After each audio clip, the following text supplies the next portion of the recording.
Not a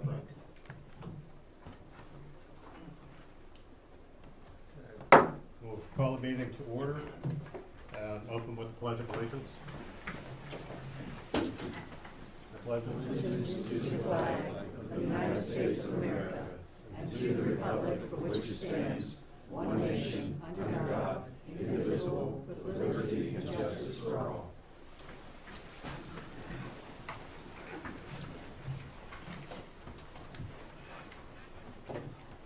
I'd like to thank everybody for coming tonight. This is the January 2nd, 2019 meeting of the Planning and Zoning Commission.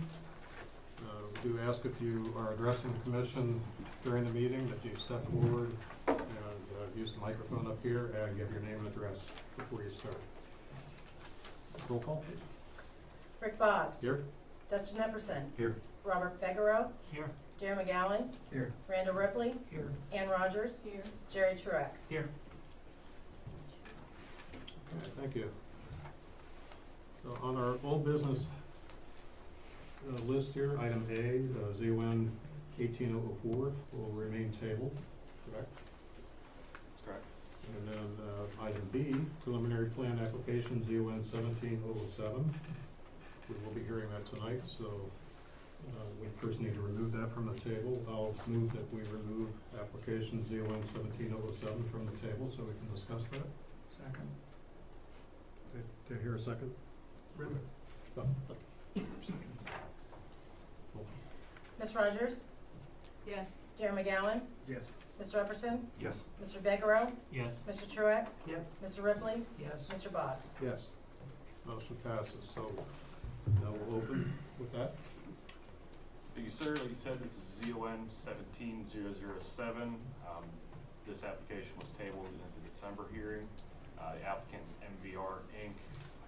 It's off of Refugee Road Southwest, 106.3341 acres. It's currently zoned R87. The request is requesting the approval of a preliminary plan pursuant to section 1255.19 of the Tasker Code. Area maps here. You can see the parcels outlined in yellow with Refugee Road running along the south. A lot of these first slides are holdovers from the last hearing, so I won't dwell too much on them, but they're there for reference in case anyone needs clarification.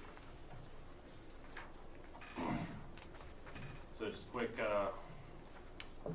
summary. PDD rezoning procedure, the pre-application meeting was already done. We're on step 2 now, the rezoning application, which includes a preliminary development plan and then on the final development plan. So if recommended by Planning and Zoning Commission, then the rezoning preliminary plan and development text will be forwarded to City Council in order for it to be rezoned. Quick general summary, total units is 223, 2.10 units per acres gross density. We're going to have 2 access points off of Refugee Road and 2 street stubs. Street C to the rear, which is on the north of the property, and Street I to the east. There's going to be 2 sub-areas. Sub-area A is 79 units, single family and ranch, split level 2-story. And sub-area B is sort of the lifestyle ranch homes at 144 units. Here's the overall layout of the subdivision. Summary table that we went over in the last hearing. The sub-area plan, half A, half B. Just general summary that dives into a little bit of the permitted accessory structure that we went over. Decks, patios, trellises, gazebos, in-ground pools. Those are all subject to HOA approval also. And in sub-area A, you will be allowed to have sheds, play structures, and fences. Architecture is outlined in the development tax, home sizes, ranch 1,300 square feet, single story 1,300 square feet, and 1.5 to 2 stories to be 1,440. We did have a little need for clarification during the last hearing. There was a minimum home size of 1,300 square feet for a home with a basement of at least 600 square feet and 1,450 for a home without a basement. I think we came to the conclusion that all of the home sizes will meet the required minimum home size. We just need to add that to the plan. Some architectural examples. Landscaping plan here. We'll basin. They're proposing to maintain these tree stands here and the rear. Access 2 points off of Refugee Road. The applicant submitted a traffic study that indicated that there were no improvements necessary at these. City engineer reviewed this traffic study and concurs with its findings. List of divergences here. We can go back to these if anyone needs clarification on them. This is the Eyebrow Street. So, in the last hearing, the Planning and Zoning Commission had some concerns. They're listed up here. The first one being stormwater and drainage. 2, traffic study and the lack of turn lanes. 3, the recommendation of the Lincoln County engineer to move the entrance to align with White Feather Farms. 4, more information from Dr. Wagner regarding his concerns. And 5, the commission would like to see the past versions of the plan to compare progression. So Alan Haynes, our Public Service Director, is present at the meeting tonight. He'll be able to answer any more detailed questions that you have, but we do have a quick general summary for those first 3 questions. So 1, stormwater and drainage. The design proposed by the applicant can be reasonably expected to perform. However, that can't accurately be determined until we have stormwater calculations and construction plans that are reviewed at later stages. So typically with these, existing drainage patterns must either remain the same or improve with any of the changes. 2, traffic study and lack of turn lanes. So per the code, a traffic study was submitted. And the findings of the traffic study indicated there would not be a need for turn lanes. And when the city engineer and the public service director reviewed this traffic study, they concurred with the findings that there would be no need for turn lanes. As far as the entrance alignment, so in regards to the recommendation from the Lincoln County engineer, the public service director does not believe it to be necessary for the traffic that the farm generates. Additionally, moving that entrance over would impact a wetland. So we did contact Dr. Wagner from the Lincoln County, or the Lincoln Heights School District, excuse me. He's unable to attend this meeting. However, he did state that his position remains unchanged.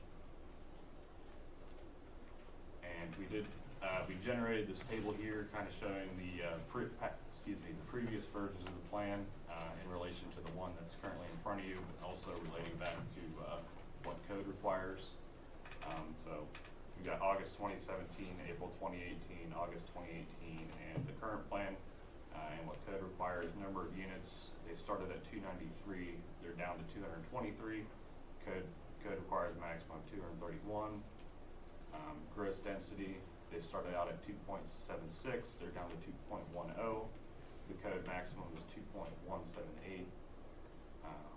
Acres of open space started with 30.63, they're now up to 39.28. And the percentage of open space started with 29%, they're now up to 37%, and code requires a minimum of 35. You can see here is the August 2nd, 2017 plan, the April 4th, 2018 plan, the August 1st, 2018 plan, and the current plan.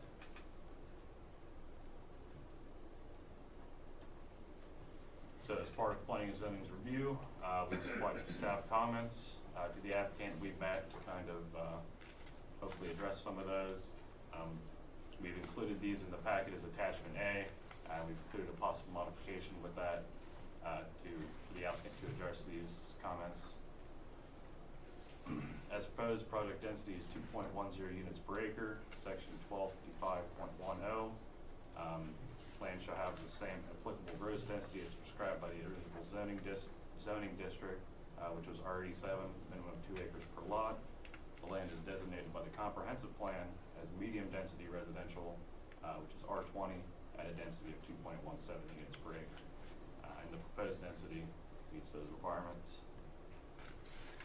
Lincoln County engineer requested the east entry to be moved to line up with a business entrance on the south side of Refugee Road. As mentioned before, staff feels that would be unnecessary and encroach on the existing wetlands. South half of Refugee Road is maintained by Lincoln County. They are not subject to their regulations, but they would like to review any improvements required outside city limits. And the township, their zoning inspector did express concerns with the density and size of the lots. Licking Heights School District the code requires that the applicant meet with the school district and for the superintendent to submit a letter of communication confirming that they did meet. And in that letter, the superintendent expressed concerns on the overcrowding in the district and the effect of increased housing. West Licking Joint Fire District, they requested that no parking on the hydrant side of the street and signs will need to be installed.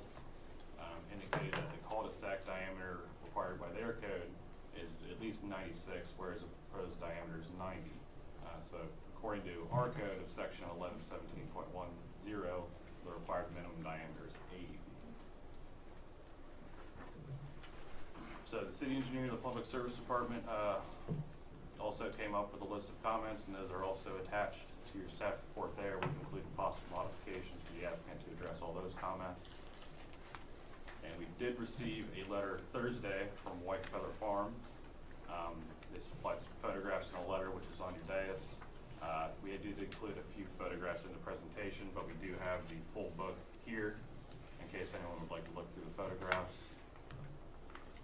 Letter details flooding events from last summer, problems with the creek being overgrown and clogged, and there was concerns that the subdivision could exacerbate flooding issues. Here's some of the photos that were supplied from White Feather Farms.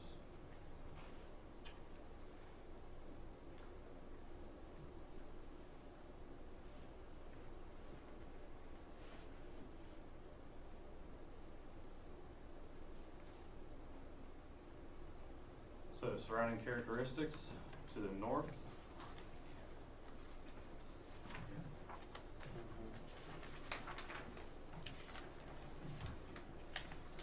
To the north is zoned R87, medium low density residential. To the east is also zoned R87, and those are both farmland. To the south is outside the city limits, but is currently utilized as farmland. And to the west, we have R20, medium density residential, single family homes. We've included some possible modifications. One, the applicant shall address all comments provided by the planning and zoning department. Two, the applicant shall address all comments provided by the city engineer. 3, the applicant shall address all comments provided by the public service director. 4, the applicant shall address all comments provided by the West Licking Fire District. 5, the applicant shall provide a stormwater report to the Licking County engineer for review. And 6, all permitted accessory structures as outlined in the development text shall meet all city of Pataskala code requirements, and the more restrictive regulations as outlined in the development text shall be enforced by the homeowners association. I'd be happy to answer any questions that you have. Thank you. Any questions from planning and zoning commission members? Darren? No question. And I guess procedurally, you want to include questions for Alan Haynes at the same time? Please, yeah. Okay. So again, Darren, David, No questions right now. Jared? In terms, I guess this is for you, Alan, in terms of the turn lane and that, if we notice going all the way down Refugee, every new development area has turn lanes, except for we don't feel ours needs to be done. Did we look at that in terms of seeing all the way down Refugee, continuing on? That's not in Pataskala, but still on the opposite side, that they are all, there's a school that put in turn lanes, there's a housing development at the golf course that put in turn lanes, but yet we're still choosing not to, even though Licking County suggested it. I'm just trying to get our idea as to why we did that. Okay, I don't think, in Licking County's comments, I don't think they suggested a turn lane that I saw specifically. Now, Licking County regulations would require this to have turn lanes because of the number of dwelling units. We don't look at what other places have done specifically along any specific area, as you suggested. We look at the analysis for the turn lanes in that area. The difference between the one that's in the township on Refugee Road, on the south side of Refugee Road there, just west of Columbia Road, I think one of the differences is depending on the speed of the road, changes the chart that you look at for turn lanes. And that section is maintained by Pataskala, and it's a 35-mile-an-hour section. which goes to the one chart. This section is Etna Township maintained, which is a 45-mile-an-hour section, and you look at a different chart. So when you look at the charts and you take their volumes across two entrances, it does not merit a turn lane for both of those, or for either of those. If you combine them all into one, it would be very close. And I didn't say this, but thank you for everything that you do too, I do appreciate everything. Absolutely appreciate that. No more questions at this time. Thanks. To that, I just brought up a question. If somebody's going eastbound on the Etna side of Refugee, that's still 45, if I'm not mistaken, so wouldn't the same rules apply turning left as So it we does have- turning right? We have maintenance agreements where the city of Pataskala maintains the section between basically Columbia Road and roughly 200 feet west of Mink Street. Why it's broken up that way, I can't say. It was in place before I got here. And then Etna Township maintains the sections, west of that 200 feet west of Mink and then east of Columbia Road. So whoever maintains those sections sets the speed limits for those sections. But what I'm saying is, you said it goes to a different chart at the 45. Yes. So if that side is, if I'm not mistaken, 45, and Etna needed a right turn, wouldn't you think we need a left turn coming into this, going north into this neighborhood? It's not by side of the road. Okay, well, even section of the road. And if actually, I might it's be speed mistaken, that limit. might be 45 all the way through there, even though it's in ours, isn't it? So, Yeah. That's just turning across the westbound lanes was my, if the same concept is applied further down the road and the same speed limit, so to speak, for a right-hand turn lane, I guess I'm, in the layman's terms, not understanding why it wouldn't be the same going left. I can't say as I'm following your question. Okay. Sorry. So, you're going eastbound Mhm. on Refugee Yes, to turn left into this proposed neighborhood. yes. Wouldn't there need to be a turn lane there based on your explanation of why there's a turn lane down further in Columbia? It depends on the volume and the speed for us. Okay. So for Licking County, there's a number of units and you have to put a turn lane in based on the number of units. So for the one that's in the township, that's what applies there. In ours, it's based on the study, which goes into looking at the turn lane warrant analysis. And that would be the other difference, I guess. Does that answer the question? Sorry, Helen. I'm just trying to find a way to word this. It doesn't make sense to me, but I'm not an engineer, so I will, again, lean on the people that are. And then the other question I had is looking at those photos of White Feather, and maybe you can answer this, or somebody may have some insight on this. Is that because of water flowing south from other properties, or is this just lack of drainage on their property? Yeah, this is the first time I've seen those pictures specifically, so I can't say as I could answer that. I know the water course in that area does cross Refugee Road from north to south and flow, I believe, across that property. With the drainage, with current regulations, the developer has to look at pre-release or pre-developed release rates.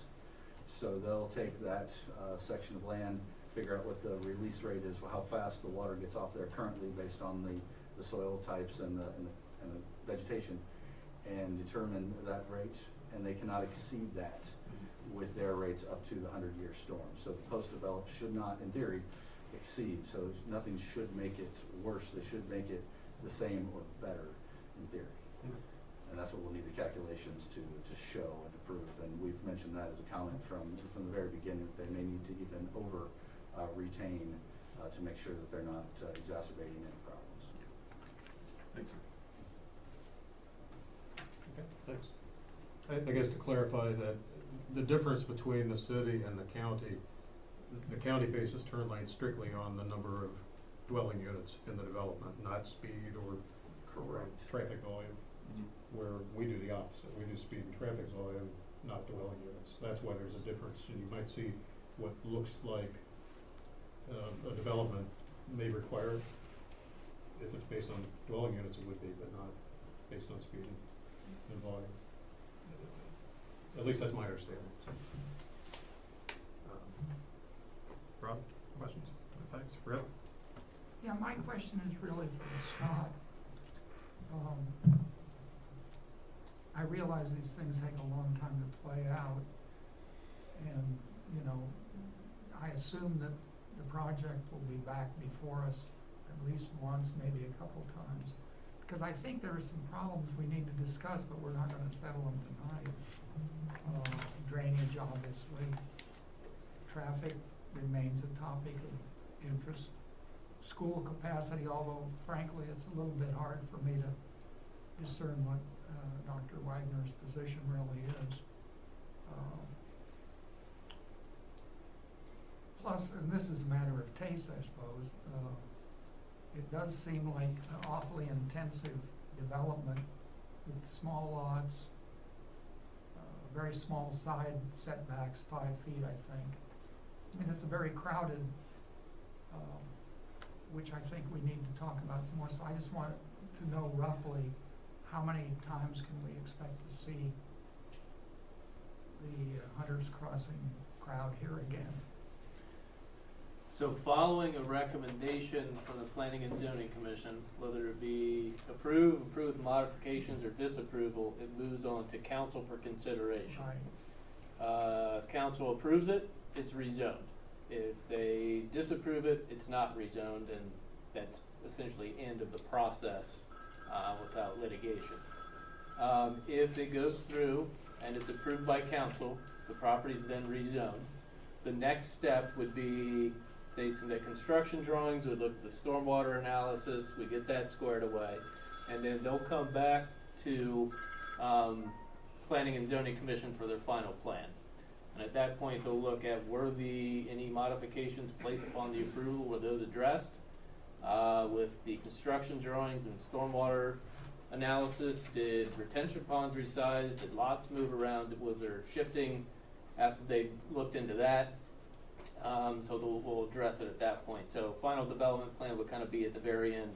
So after this, following a recommendation from Planning and Zoning Commission, it would appear before the Planning and Zoning Commission one more time, Okay. without a tabling. Okay. And I think that the modifications you suggest as possible, where you want the project developers and so on to address all the comments made by the various, planning and zoning department, city engineer, et cetera, et cetera. I think that's good, because we, as well as they, would need to have a pretty good grasp of that stuff. That's correct. And I think this is the way of getting their thoughts first, and then we'll have a shot at it too. That's correct. Okay. No, that's helpful, thank you. That's all I've got. Okay, thanks. Ann? Okay. So nice to have you here, Mr. Haynes. I have a question for Alan. Now, obviously, I'm no traffic study expert, just looking at it, requires a week to go over. But I have a question about the traffic scenario at Refugee Road and Mink Street. Okay. It says that the 2020 no-build traffic scenario fails, basically, is already failing. Already would require at that time a northbound left turn lane, yes. Yeah, by 2020, which is next year. So basically already failing without any construction going on. And yet, we're saying we don't require a turn lane there, a left turn lane. But yet it's saying, technically we did, it's saying we're failing, but yet. So that is an interesting question, and I'll kind of let you know, I guess, what the etymology of where we are at with that. So the old regulations basically called for a traffic access study, which only looked at the access points of the proposed development, not the adjacent intersections. So we recently, last year, changed to include the intersections, so a traffic impact study. So now we're seeing what that does and how that affects us. What we've run into in a couple different scenarios is that what we've seen is the existing intersections already have, or will shortly have, even without these being built, need for something else, and that is the argument that developers have used, which is, well, it already needs to be something, so we don't need to do anything. So we have begun a conversation here in the recent past about how to address that. We've come up with two ideas. One is a percentage base, so we would have a developer pay a fee based on the percentage of increased traffic for what that, and they would pay that percentage of the proposed improvements. And alternatively would be just a trip generation fee, so we could work that out. So however many trips, here's a fee to pay the city to make these types of improvements. We're working on how we're gonna approach that and what that policy will be. We don't currently have that specifically in place or have an example to go off of here in the city. It's kind of an unfortunate situation we're trying to find a solution to. Okay, I would think we would want to approve or not approve based on facts, not ideas, but obviously it's kind of, Agree with that. so that's just one of my questions. Another question is the turn lanes. You're saying that, now the north side is Licking County, South side. south side's Licking County, the north side's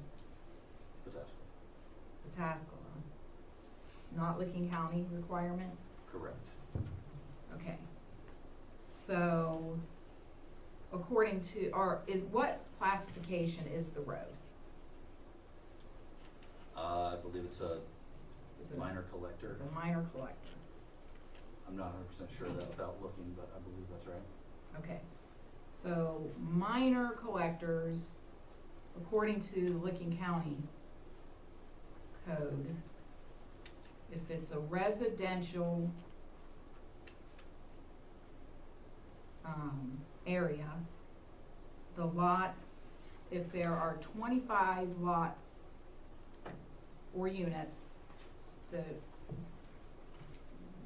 required turn lane, there's a required left turn improvement for 60 peak hour trips. And what's proposed is 64, correct? I believe that sounds right. So based on that, Licking County requires a left turn lane. In Licking County, then their code applies, yes. So if this was on the south side of the road, then they would be required per Licking County regulations to put in a left turn lane. But since it's on the north side, It's in Pataskala and our code applies. okay. So I still feel like we need turn lanes here. I mean, I drive it, and with that increase, it just seems, if Licking County would require it, does Etna not? Etna obviously has concerns. Again, they're ruled by Licking County Yeah. in the township. So if they own half the road that will be utilized for these homeowners, I would want to know, would they be happy with no turn lanes? What would make them happy? I don't know. I guess I need more input from Etna. We don't really have a whole lot. Have you talked to them? No, and I guess I'm trying to figure out how that would apply specifically, because without that being in our code, I just don't see how that would, just because they don't, or like it or don't like it, how does that apply to? Because we're sharing the road. How could we enforce that if it's not in our code? Well, I don't know, but I still think as residents, we have a concern. And it may not make if it were just as residents, I get it, doesn't require it, but personally, I think we're all concerned about turn lanes. So that's just that. So I had that's why I questioned you about, okay, what Licking County requires. And I'll make 2 notes on that if you don't mind. Yeah. One, we are looking at ours to see if we can make that better, and looking at potentially adopting Licking County's, just so we're not having the constant discussion about the traffic studies and interpreting them and trying to determine if they were done right. So we're having that discussion currently. Okay. The other thing that was actually brought to my attention today, which I was surprised that we missed, I believe this study was done not during school. I think it was done in June. So that may change things if it were done during school. And I'm not sure 100% on the regulations on that, if it's supposed to be during school. It would make sense to me that it would, but I need to double check that today. Well, that's definitely something to consider.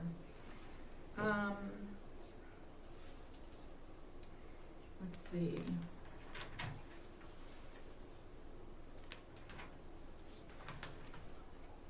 I had a question for Scott.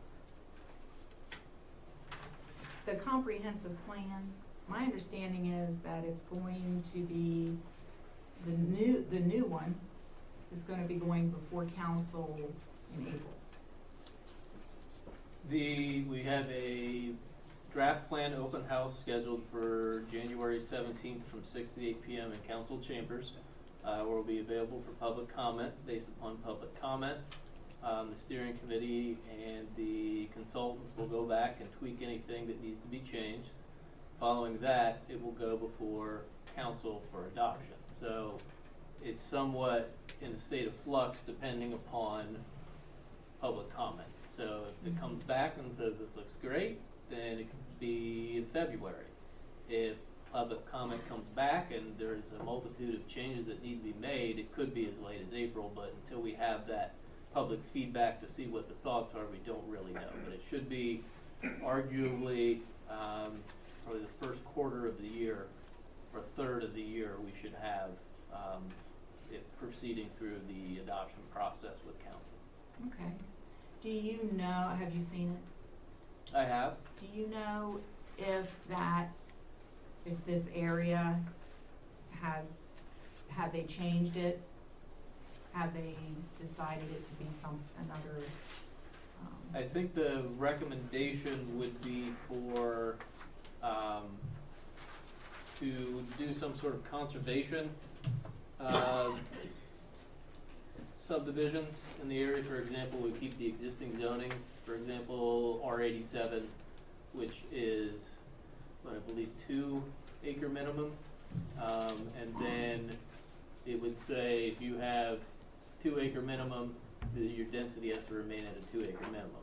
But again, it's draft, we have not received public comment, and it has not yet been adopted, so it's not a legally defensible document at this point. I understand. It might behoove us to table it until then. But just for safety's sake, since we're so close, right? I mean, it's an option. Would be an option for us to table it based on that, just, and the traffic study. The not commission having has the been- opportunity to table it. That's the pleasure of the commission. And then, I did have another question for Alan, I'm sorry. On the traffic study, what was the current flow rate? The proposed would add 880 trips. Do you know what the current trip rate is? I couldn't find it on here. It said it was on page A, but we didn't get page A, B, C, D. And, I'm not following your question. So the development will generate trips for the Right. development. yeah, What are you asking for aside from that? what the current trip rate is, the current existing traffic count data. I can't find it on here. So broken into a few different charts that it doesn't say the, you know, chip generated, it shows the existing, movements, and it does show numbers per turn, I don't know. Well, I saw that, Okay, I saw that, but it does give a count. They give an actual count of proposed, what they expect, yes. but they didn't give a current, what's current. I don't recollect seeing it added together anywhere, I think there is It does The say numbers. on the appendix, there is an existing traffic count data, but we didn't get it. We didn't get that page. I don't know that it was totaled anywhere, I think that all the No. information is there in places, it's just not totaled. It's not totaled. Yes. But we have a total guesstimate, but we don't have a total exact current. There's a total based on the traffic that they counted, but I don't know that it That it's a says single number. a single number anyplace. I I don't wonder why they recollect did seeing a that single specific. number for proposed, but not. Okay, maybe they can answer that. That's all I have for now. That's enough, right? Thank you. Any follow-up questions for staff or Alan? Okay, if not, then we'll move to the next step, ask the applicant. Hi. Do you swear that any testimony you will give in this matter will be the whole truth as you shall answer unto God? I do. Thank you. Connie Klima, P.O. Box 991, Pataskla. I represent the owners and the developer. I want to start off by saying that, if you recall at our last meeting, we discussed all the improvements that we've made to this after several hearings. That's the increase in open space, the buffering between the properties to the east and the west, with the large open space areas. We discussed the fact that the lots, the sizes of the lots had actually been increased from the very beginning, from 52 by 130 to 60 by 130. And we also narrowed down the fact that we had reduced the density by 70 lots. And our density is actually a little less than the density of the development to the west. That's been there for a very long time. So we're not increasing the master or the comprehensive plan's density. I felt that we had a good response to all of that, and we only had a few questions. Some of the questions tonight are brought up, what happens if this happens in the future? What happens if the comprehensive plan comes out and says that this should be something else? What happens if in the future the city decides to go by the county regulations? All of those answers we don't know because they're not real. What's real here tonight is just like you, if you would be ready to build a house on your lot and you came into the city and submitted an application to build your single-family house or your garage, Scott can't sit and say, well, we're changing your rules next week, and I'm sorry, but you're gonna have to reduce your garage width now, or you're going to have to do something else. We've tried to go in accordance with the exact regulations, and our submittals have been redone several times trying to make it better in the areas that we can. But in every circumstance, we've followed the current existing rules. The traffic study that was done was not done without continual communication with Alan and Scott in the city, without continued communication with everyone on staff. And it was done properly, and it was accepted, and the engineers made the studies, and under the TASFA regs, it was approved and said that no turn lanes were required. So given that, we don't think that anyone should ever be required, you can't really be required to follow rules that aren't your rules. The rules have been followed. And in regards to stormwater and drainage, we understand and accept the conditions that the city has requested, that we do our stormwater calculations. And of course, we'll have to change our plan if something shows that it cannot be done as planned. In regard to the cul-de-sacs, Jack had stated that our cul-de-sacs were the size required by the city, but not by the fire department. We have increased those, and the plan that he shows are satisfying the cul-de-sac requirements of the fire department. In regard to Dr. Wagner, even though he has the same response, when I was here last, I said I would go ahead and meet with him again, which I did the day after Christmas. He said, Connie, it's not he said I could say this, it's not this development, it's not any other development specifically. I can't be for it, but I won't specifically be against Hunter's Crossing. It's just that the school is being built, or it won't be built, and I'm at a place that I can't really support anything that has to do with adding residences. So, as I stated before, he's not specifically against this, he's just specifically against everything that has a residential quality to it. In regard to the White Feather Farms pictures, I too received those today and reviewed those. I'm not an engineer. I've talked to our engineers about that, and of course, whether that is natural drainage that's occurred for a long time, or whether it's not, we're hopeful that we know that we're required to not permit any additional drainage that's not already naturally occurring, and we do believe that with our engineering studies, will help reduce, if anything, the existing stormwater drainage that has been occurring on Refugee Road for many years. This applicant and this property owner has worked very hard, and they've been here numerous times in trying to accommodate the requests and the concerns, and I think we've done a very good job at that. And when Scott was going through the requested modifications or conditions, we have no problem with that. All those things will be addressed, as you know, when we go through the process of actually putting together our development plans and finding out what has to be changed, if anything, and what needs to be done to make this a success. These developers would not be investing the time and the money that they have and all of the studies and all of the submittals and me if they didn't believe that this was going to be a subdivision that was successful and that didn't have large drops of water falling all over the place and gathering here and there and making this a catastrophe. They want this to be a success, and they've done everything they can to make certain that the studies are done and will be done to make it a success.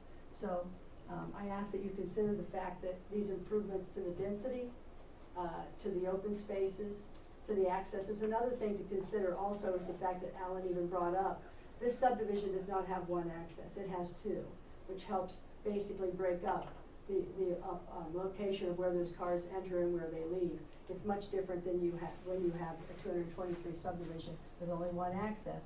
As you know, are many in this area in Pataskla. In fact, we spoke about the Grand Communities or the settlement Pataskla with one's access right now on Broad Street, which is why you had asked that be changed. So, given those things, we are here and can answer questions. We have traffic study information if you need more, but those are my responses. Thank you. Okay, we'll go for questions for Connie and the team from commission members. Jared, start with you. I guess my question is still that there's some things that I disagree with, and maybe I should ask Scott this first.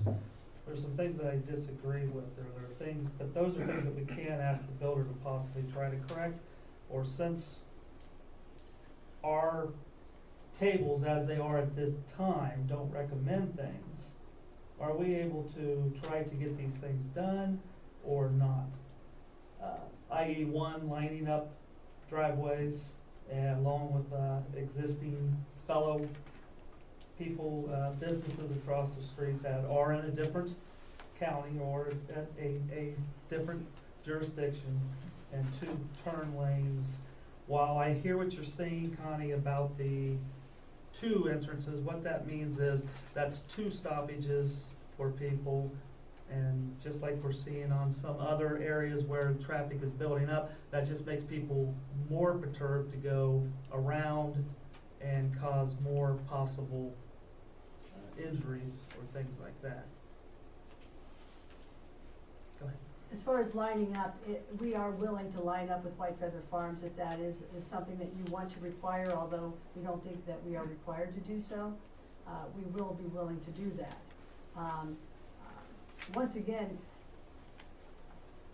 you can ask Mr. Haynes that question, but once again, I want you to consider the fact that the traffic study, what the traffic study itself says, so. Even though it was done during not peak times, and I understand what you're saying. Yeah, but it was done and submitted and accepted as being I understood. You understand that also? Totally understood. I Okay. totally understood. So, other than that, you know, right now, I'll pass my minute. Yeah, thanks. Dustin? I'll pass. Rob? Rick? Ann? Yes, I have a question for Connie. Sure. Are you going to, we've gone from back in April of 2017, I believe it was August 2017. We went from 293 lots, which of those, 151 of them were the single-family lots, and 142 were the lifestyle lots. Yes. And the only thing you've reduced are the single-family homes, and you've increased the lifestyle lots. We've decreased in full by 70. We decreased the 151 single family to 79, and we only increased the empty nesters by 2. 144, 142. Why did you not increase the single-family homes? Well, first of all, Dr. Wagner was the original person that thought that would be a good idea. He thought that the empty nesters would not be bringing children in, and my client considered that and also realizes that the empty nester product is a popular one now for the empty nester crowd. People that don't have children are downsizing and believe that it would be a very good thing to put here. Okay, which I'm all for it. Are you going to require it to be age 55 and older? In order to require it, you have to go under a state type program under the code, which means that you have to do all types of things that basically constrict so much in reporting and all of that, that it does not work very well. So the tendency now with developers is if you provide something that is considered an empty nester type product that provides the amenities such as this will, where there's not gonna be children's type playground equipment, that people will have homeowners association dues, that their yards will be taken care of by the association, those types of things, then those people that are empty nester types will come there without the regulations. Well, if you make it to where you require it to be 55 and older, I'm all for it, great. If you don't, then, I mean, Pulte does it, MI Homes does it, Epcom does it. I mean, you've got No, they don't have the requirements of 55 and older. that New Albany just got Nottingham Trace put in or approved, one or the other. Those are age 55 and older requirements, and they're $450,000. I mean, it's New Albany, granted, but we can get that. We can get the requirement. It can be done. That's why this developer wants to do this product here. And I'm all for that, but that it be a requirement. That way we can assure the school that that is what, you know, that we will be controlling, you know, the attendance rates. That's the only way you can guarantee it, really. So if you're willing to do that, that would be wonderful. I'm not certain of the regulations you're speaking of, because legally I'm not seeing that type of regulation that's not under the Ohio Revised Code. Otherwise it's considered. Federal. Yeah, I understand, Ohio Revised Code and the federal regs, and otherwise it's not permitted. It's permitted. How can we do that then? So if you would be willing to do that, that'd be wonderful. I think that'd be great. I'm all for it. The only other concern I would have would be the turn lanes. You know, really. So.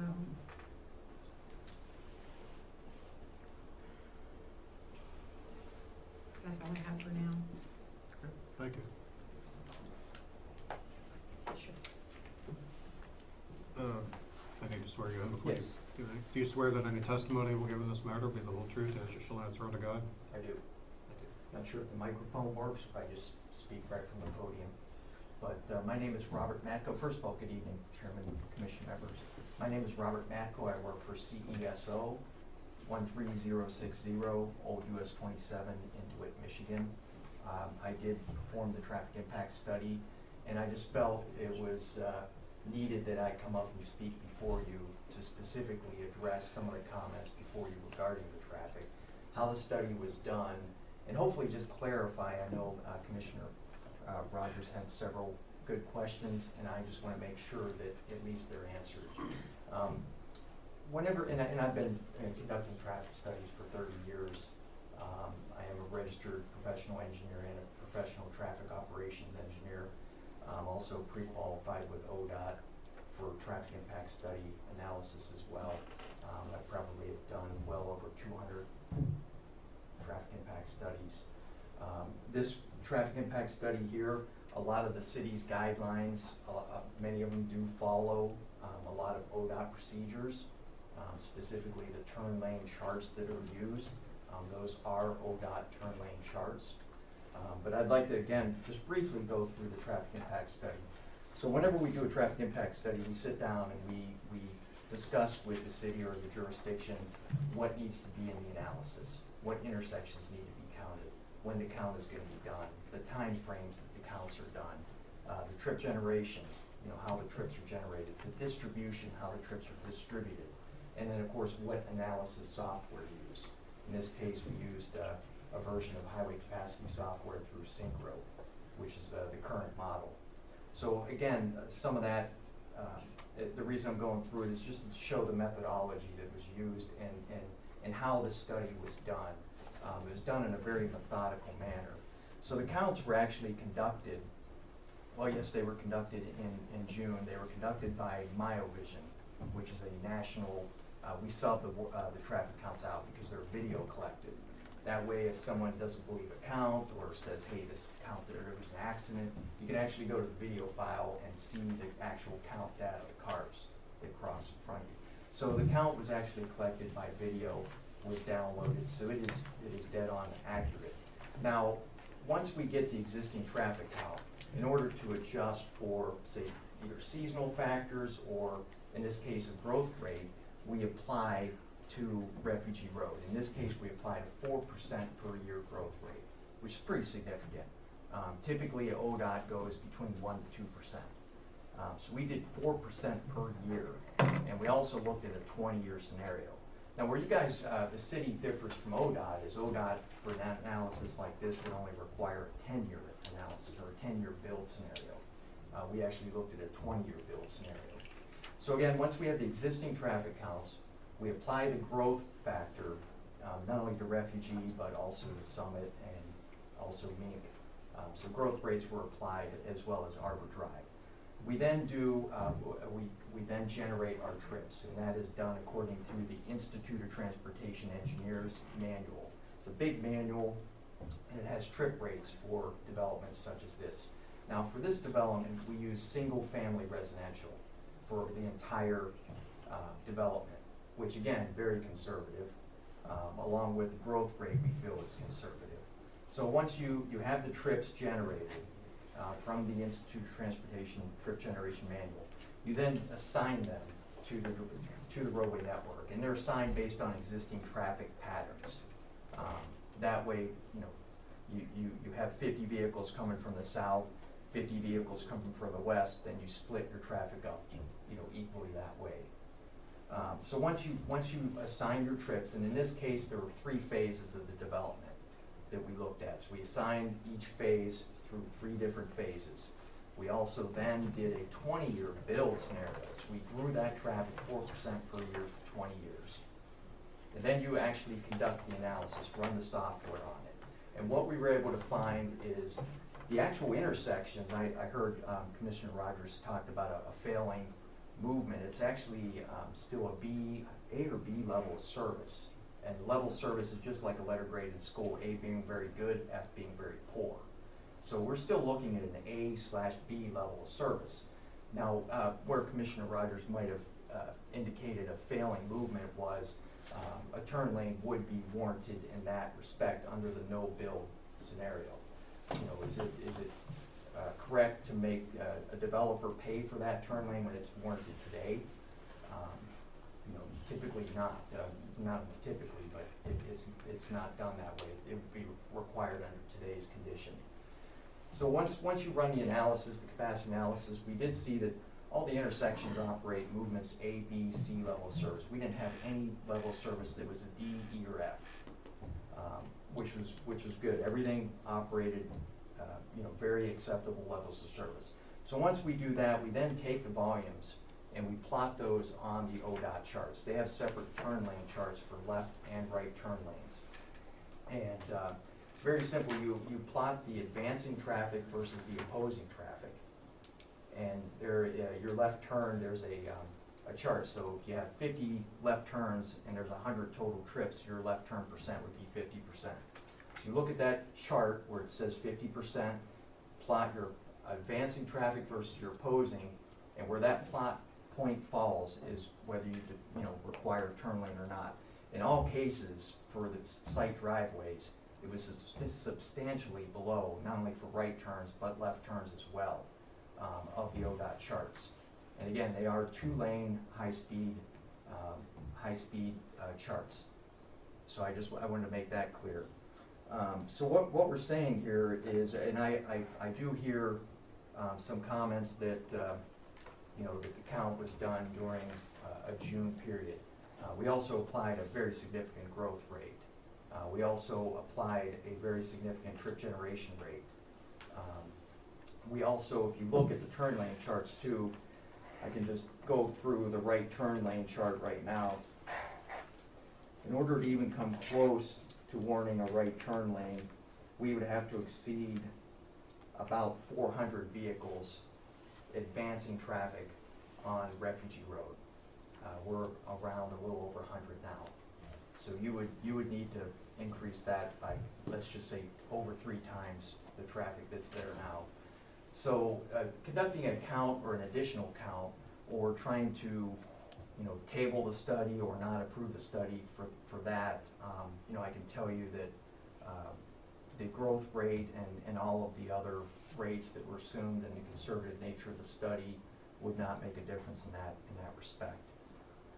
I do understand the concerns for turn lanes, but in this situation, again, due to the site driveways, the speed limit out there, and the charts that were followed by ODOT, turn lanes at the site driveways are not warranted. Again, the study I would like to note was conducted according to the city's guidelines, and and also approved. I would, I guess, like to. I could certainly entertain any additional comments you have. I guess I should step back too. I know there was another comment about the overall generated trips, and that was in the trip generation table. That was a 24-hour total. Now, we were not required to conduct a 24-hour existing count, but what we typically do in the turn lane charts is you look at an AM or a PM peak hour. AM was between 7 and 9, PM was between 4 to 6. And that's one of the reasons we didn't do a 24-hour existing count. But we put the proposed in there, even though it's somewhat inflated, because we looked again at it as all single-family residential, which is IT category 220, which is 210, which is a much bigger, generator, assuming that these are, all full, not only filled out, but they're full of families with children that have several sporting events and school and whatnot. That would assume every single lot would be developed that way. So again, we feel the study was conservative, and I just at least wanted to go over the study and again address any additional specific questions. But again, I thank you for the comments and questions that you had, and especially for taking the time to look over the study. Many people do not even look over the study, so thank you for that. Well, it's challenging. I'm no engineer, obviously, but. Probably put you to sleep at night too. But if there are any other questions, I would gladly try to address those as well. But thank you in the meantime. Thank you. Don't check away. We'll ask, are there additional questions on the traffic study? I had one question. I don't know if it's for you or for Alan. You said Licking County requires per unit. Is it only for right turn? Or is it because the development's on the other side of the road? That's for right turn and left turn, but it's because this is in Pataskala versus, like say, the one Because down. it's a split road situation. I didn't know if they went. Kind of what I was trying to get at. It went ahead and had to require that left turn. Okay, I didn't realize that's what you were trying to get. I know it's which jurisdiction the actual development is. And as I listen for the next 20 minutes, I kinda came clear. So to clarify the intersection Yes. at Mink and Refugee, it says that in 2020, with no build traffic scenario,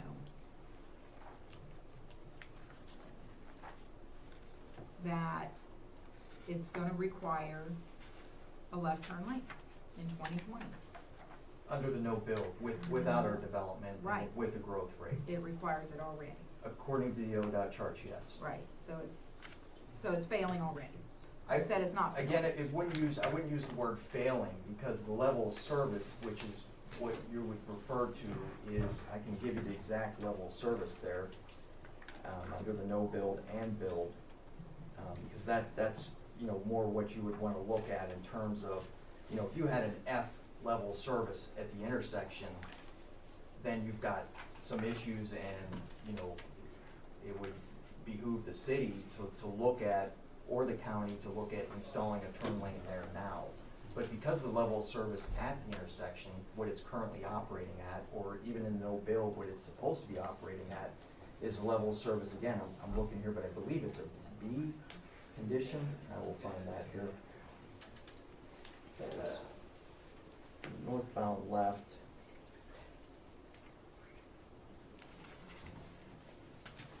Is, in both the AM and PM under the no build is an A, is an Apple level of service. So again, that's a very, very good level of service.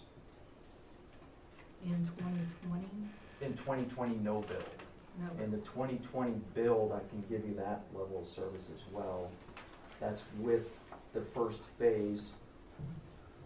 Again, that continues to operate at a level, so the delay increases just slightly, but it's still in the A range. And if we even go back to the 20-year scenario, It says construct a left turn lane. but it also says under no build by others. Under no build, right now it needs a turn lane. That's what it's saying. That's correct, yes. So- There's no just- argument there, that is correct. Just to clarify, that's northbound Mink to westbound Refugee. That is correct. Okay, But again, that is an existing condition. right. And, but again, I should note, those are charts, turn lane charts. It doesn't mean that the movement itself will fail. Again, it's charts established by ODOT as guidelines on when a turn lane is suggested. Those charts don't say, you're above the graph, you 100% need to put a turn lane in. It's, by ODOT, they basically say if you fall above this plotted graph, a turn lane should be considered. If you're below it, then a turn lane is not required. But I think the situation where it becomes, where you would really review the need for a turn lane, like I said, that northbound left movement was a D, E, or F. And we were adding traffic to that, making it substantially worse, the delay. Then you've got, an issue with potential accident problems or whatnot, because that's a heavy left turn lane movement now. But because of the nature of an A-level service, again, it's not a significant concern. Okay, and you're not concerned about anything at that intersection until 2042?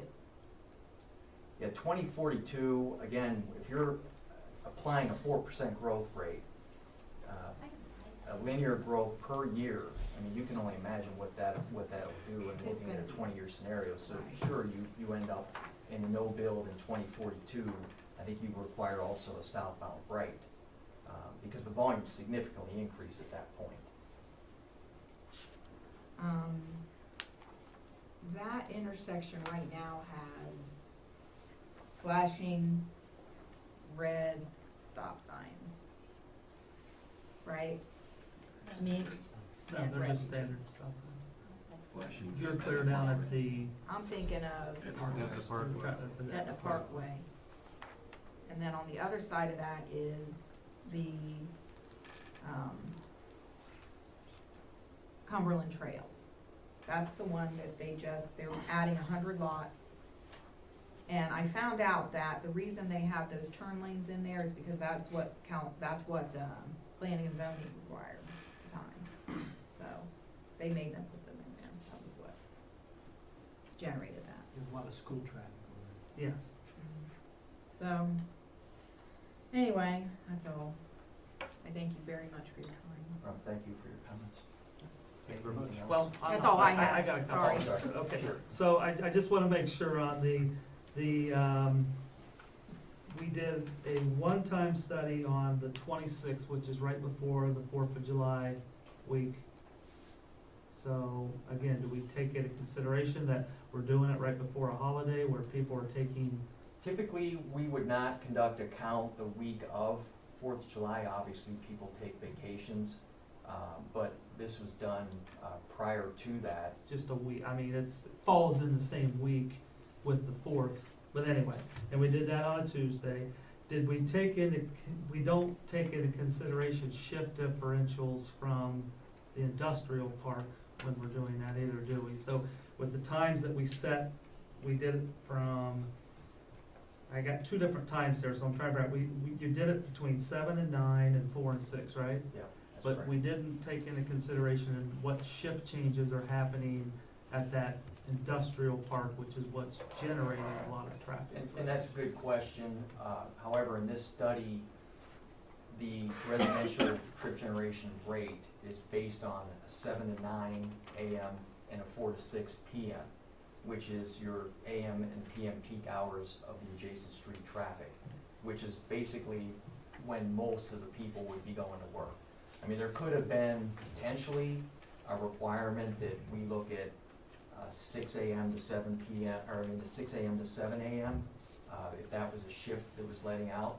But then your main personnel that are going to your regular jobs, it would not capture that traffic.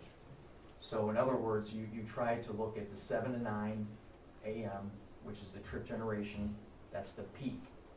And then you look at the 7 to 9 on your adjacent street traffic.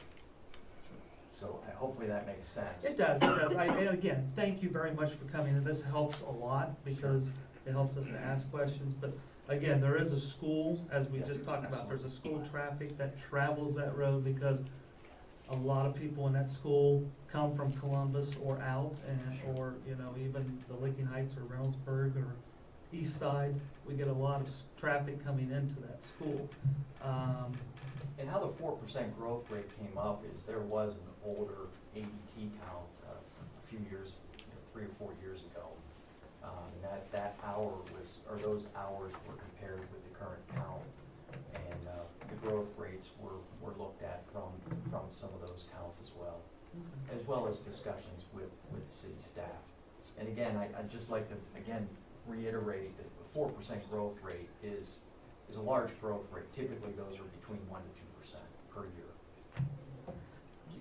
You had stated some numbers that it would take like up to 400, and I didn't get all that down. What were you talking about when you said the number was, but it would? Yeah, there's our right turn, and specifically it's ODOT chart 401-6BE. B as in boy, E as in Edward. It's in the back appendix of our report, under the turn lane charts. It's the 2-lane right turn lane warrant, high speed. It is ODOT's. That may not be in the part we got. We got the executive summary. That is Yeah. Not the correct. entire So story. if you could just give me that number Sure. again, what you were just If saying, you I look at, apologize. for instance, our right turn volume into, let's just say each driveway was around 20 vehicles. If you look at the chart and you take the 20 vehicles and you go all the way over to the advancing traffic, you would actually, I was incorrect, you would not warrant a right turn lane until it exceeded 800 vehicles per hour on Meek Street, or I'm sorry, on Refugee Road. And that's per hour, okay. That's per hour, and that, again, is right on this chart right here. So you can, again, see where the 20 vehicles, that's our right turn volume. This is the advancing traffic down here. So you can see we'd have to go all the way over here to where we would then fall above that plotted, that chart, that graph. And then once you fall above that, that's when a right turn lane is required or would be recommended. I guess I'm gonna ask you a hypothetical question if I'm allowed. We're not recommending turn lanes, but yet a mile and a mile and a half down the road, they're pitting in turn lanes. Why would those be recommended? And again, I know it's hypothetical, I'm just trying to figure out if you could give me some sort of a reasoning why you would speculate. I don't know, I'm just asking. That's a different jurisdiction, right? They may have a different, they may have sat around and said, we're not gonna go by ODOT charts, we're gonna develop our own, and we're gonna make them much more stringent. And, you know, we're gonna try and require a developer to place a turn lane in, even if they have 10 vehicles, or no vehicles, they're just gonna put a turn lane in. But sometimes to put an improvement in, if it's not needed, is not always the best thing to do either, because at that point, you're causing, it's gotta be done for the right reason, in other words. You need to put the turn lane in because it is warranted or required. And what other jurisdictions look at or require, I can't exactly say why, they might have their own reason. Maybe it's the roadway itself, maybe it's narrow, the speed limit may even be above 45 miles per hour, it might be 35, I'm not sure what the speed limit is. As you drop down and go to 35 miles per hour, the turn lane charts become a little bit more, so instead of say 800 vehicles for that right turn lane, it may drop down to 500 or 600 on a 35 mile per hour zone. Thank you very much, I appreciate your Thank you. time and your answers, thank you. No more. Any other questions on the traffic study? I do have a question for, I guess it's Scott, on, and you might wanna wait,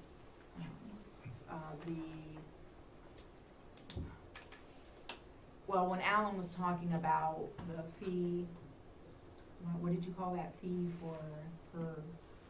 I don't know that I gave it any specific Did name, you you give saying it that for the intersections? Yeah, some kind of additional, Yeah, we don't have anything in place for that right now. no, what did you call it? You called it something. Just, I don't know that, I don't recollect No. that. I had a percentage-based fee. or a- Percentage-based fee. Okay. Is that something we would be able to add on to our, as an amendment or requirement? You could, But we don't have anything in place right now as law, so it'd be hypothetical, but it's been you're an idea looking that- at it now. It's been an idea that we've discussed, due to some of the issues that we've seen with traffic studies and debating the merits of whether they're correct or not, that, because Licking County says, and we've discussed, if you have 25 units and it's classified X, you need a left turn lane. If there's no debate, it's in the code, that's required. If you don't wanna do a turn lane, you request a variance. It's pretty black and white. Then when you do the impact studies, you look at the adjacent intersections and what improvements would be needed there.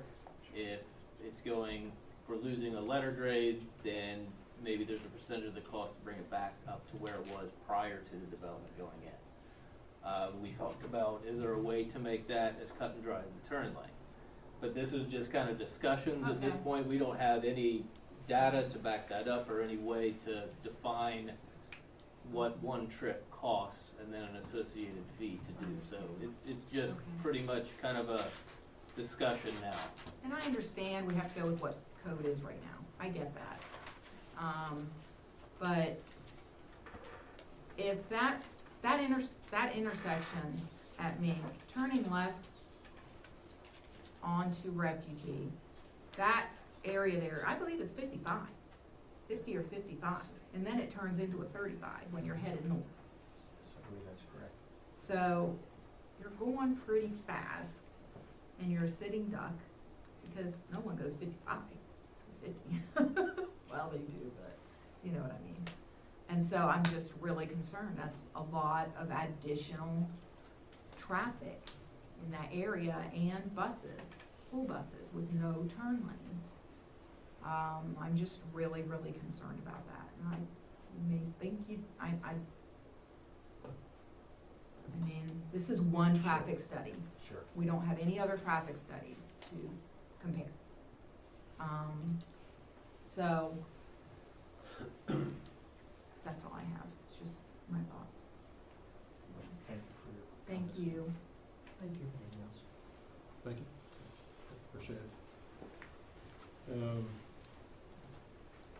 Darren, I think. I think we. Oh, I'm sorry. John Mills with the developer. Do you swear that any testimony you will give in this matter will be the whole truth as you shall answer unto God? I do. John Bills with DEC Management, 3601 Miamisburg Road, or Miamisburg, Ohio. First off, just thank you again. I appreciate the discussion last month when we were here and some of the feedback. We were able to go back, you know, and relook through some of that. We feel like we've made most of the compromises that we can make with a lot of it throughout the process. We are still super excited to try to move this project forward. We believe in Pataskla, we believe in this market, we do believe it can be successful. We wouldn't have continued to work through it and the challenges and the loss of density and all that if we didn't believe in it and believe in this project. So I appreciate the help from everybody as we're working through it. Really the one thing that came up in the last one that we could look at, and Connie mentioned this, and we did go back, I think, Mr. Trix, it was at least your request at the end of the meeting or towards the end, to relook at the entrance and lining it up with White Feather. And we do believe we can do it without impacting the wetlands. So, that is something that we're willing to do just to help with that intersection there. We did take a closer look at that. And that was really the spot where there was something that we went back and we were like, well, we can fix it. We can fix one of the main concerns, The other ones, as it relates to the conditions that are on there, with no doubt, we're gonna address those as we go through construction plans.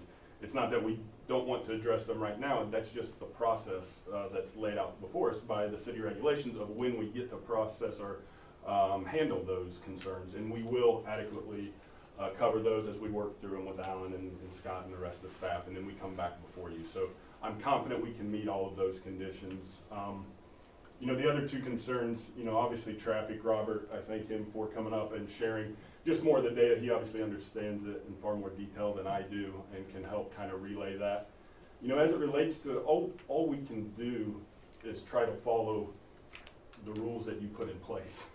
And that's what we've done. We've gone through it, we've worked with Alan, we worked to get it accepted, asked for feedback on how to do the study. We did it exactly like we were asked to do, and it met all of those. I understand that sometimes feelings are different when you're driving, when you're out there, and when you're in a hurry or different things, but all we can do is follow the rules that you put in place for us, and we've tried to do that to the best of our ability. One of the questions, Ms. Rogers, that you brought up about restricting the ages in there. What I'd say is that that's not something that we're willing to entertain here, and I'll give a quick story as to why, because it's an issue that I've run into. We also do development in Florida, and I don't know the rules and regulations of what's allowed here in Ohio because it's not something that we look to do, but I took over one that had a deed restriction, and I didn't even know exactly how that works, but it basically somehow limits nobody under the age of 18 can live there. And I took over the subdivision that already had a few, and actually had a case where a grandparents, something happened, they had to take over, have a child come live with them, and ultimately they had to be kicked out of the community because their grandchild legally could not live in that house for that reason. And so it's not something that we want to put deed restrictions on here. We're not targeting towards families for that section. The marketing material that goes out is geared towards empty nesters, move down. It's a lifestyle community for that portion that's geared to it. We try to put things in place to make sure that it meets what they want. It's the no fences in the back, the no play structures. We take care of snow removal. We take care of the landscaping, the mowing of the grass. It's all the things that drive it towards that. Although we don't put a restriction on it, what I can say is, it's not a completely new movement, but it's definitely picking up with the number of baby boomers that have come in. And I got data from the building partner that we're working with in VR, Ryan Holmes, on this. They have one of these communities up in Delaware that is targeted again like that, and they're getting a 90% capture rate of the age range that they're looking for, and over a 90% of 0 kids within that home. So even though it's not restricted, it is hitting that. But what we're not looking to do is to grab that one family that is 56-year-old and happen to have a 17-year-old kid still living at home. Sorry, you can't live here, but it is targeted towards those people, and they show that they have success in it. From a national average for the company, they've hit right at that 90% mark as well. So it's not like it's just this one community that they have in the market. They're seeing that across all their divisions throughout the eastern seacoast, that when they target it, they do capture that market. It's what they're geared towards. So we believe we can hit it. We believe we can meet those metrics without having it actually restricted, is what our plan is for. So it's because you care for the 18 and 17-year-old and you care about that, but not necessarily the community at large, that puts us at risk for increasing, because any family could live in there, and that's what happens. So, I mean, they can turn around and sell it, they can turn around and rent it, so. It'll have I the same would- restrictions though that would, again, it is targeting and it is limiting the things, you know, if I have a 5-year-old, typically I'm not moving in where I can't have a play set. I've got a play set in the backyard for my kids. I've got a fence in for our dog. I've got different things that lend towards that. And again, I agree, it's not a guarantee, but if you are capturing 90% or 90, and somewhere in that, that's hitting a large target of what you're going for. What's the price point on those lifestyle I homes? do not have that data. I have it back here, and I have a representative from the building that can speak to that probably better than I am. We're just the development partner and then sell the lots to the builder, but we have that It's data. 265 to 300. 265 to 300. For the lifestyle homes? Yes. Thank you, Connie. That's all I have for you. Okay. I don't know Thank you. about anybody else. Any questions? Thank you, everybody. Thank you. Thank you. And Darren, I know you have not had your term overall. No questions. I answered. Okay. All right. So I think at this point, we're open for public comment. Is there anybody in the audience? We didn't have any speaker request forms, is that correct, Lisa? Correct. Okay, so just in general. Mr. Kendall, Thank you. since you're on that side, right? You swear that any testimony you will give in this matter will be the whole truth as you shall answer unto God? I do, Thank you. thank you. One of the things, I wanted to go back to the traffic. Name and address. Oh, Gary Kendall, 11254 Cable Road, Pataskala.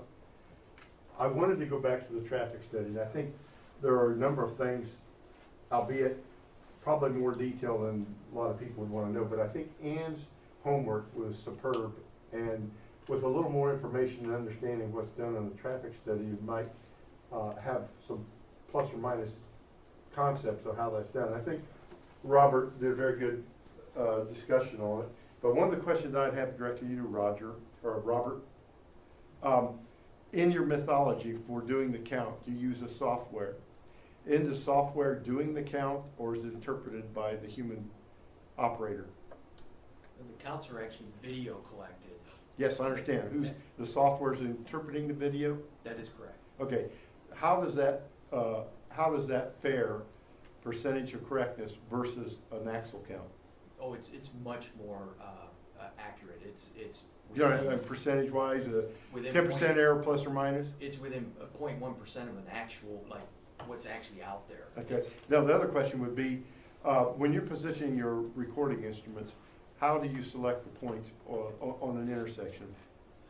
We don't actually set them up. Like I said, we actually sub that work out. Okay, to how the does company. that person do it? Do you know? They set it up to capture the intersections. They might actually put 2 cameras up to make sure they catch all the movements. They may only need 1 camera to catch all the movements. Yeah. But they ensure before they leave that site that the cars are being captured in the video. Okay, though, in that instance, the software is doing the actual count, and the efficiency of that is attributed to software versus if you're doing an actual count, somebody is looking at a number. In this case, the people are looking at results of the number of counts, right? What happens if you actually manually do the count? You're found typically, a very good count is within, say, 90 to 95% accurate by hand is a good count. With video data, you're looking at well over 99% accurate. Okay, when I'm referring to an actual count, I'm talking about actual runway, actual devices that you run over. Those are all recorded as well. Yes, okay. Now, I guess that's my point. But anyway, I just wanted to clarify that there are a number of ways that a traffic study and a traffic count is done, whether there's human intervention in determining the numbers or not. A lot of times, it can be in question based on a number of issues relative to how they're positioned to record video to do a count. For instance, if it's a sensor in a pavement, that also can have an issue with where it's positioned. And the actual overall count might be off 1 or 2, 3%, depending on a lot of number of issues. But that was kind of my concern, is based on the way you were discussing how the count was done. And the fact that the count at Mink and Refugee represents something that, according to the recommendations in the executive summary, there's a no-build recommendation based on, and by others, meaning that, for instance, the county would be responsible for building a left-hand turn lane on the northbound Mink. And it seems to me that somehow that information should or could be shared with them to possibly assert or insert the concept that somewhere along the line, before the build out of 2020, that turn lane needs to be done. At least that, because I use that roadway too. And I know 50 is the psychological speed limit. The actual speed limit is 50 all the way through to 35. So you have 50 going north to south both ways. So I think the whole concept and importance kind of strays from what's needed at the actual development to the point where all this congestion is going to be, which is at Mink and Refugee. So in my opinion, I think that's important for everybody to think about, and whether or not that's something could be brought on to the county or shared with the developer for whatever basis, that should be something that should be of high priority in considering for this work, for this development and the developer.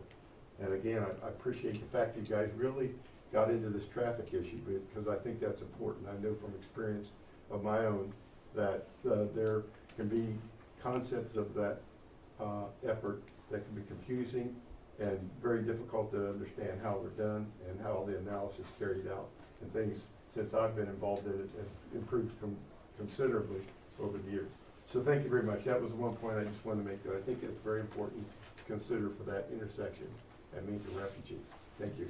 Thank you. On that note, for a question for Alan or Scott, is that data conveyed to the county? I don't know that it has been, but we certainly can. I mean, is that routine? Is that a standard procedure that you would, for outside of our jurisdiction, any traffic studies that would show a needed improvement, is that normally conveyed to the other jurisdiction, whether it's the county or Reynoldsburg or whomever? I believe in recent memory, this is the only one that has this cross-jurisdictional issue that's arisen. Most of the time, it's well within city limits, so there's really no need to convey it to the county. So we can certainly pass along the traffic study to them, but this is kind of our first situation where this has come up. Mm-hmm. Okay. Thanks. Are there any other audience comments? Okay. Time for follow-up questions and or deliberations, I guess, at this point. Anybody have any follow-up questions? Me too. Sorry, did you have something? I'm sorry? You can go ahead first. Yes. Looking at the divergences with the setback of the sign and the proposed subdivision sign, it says proposing to install 2 with a maximum square footage of 60 square feet, which is above the 32 per code. And then they want to put it within 1 foot of the right of way when code is 10 foot.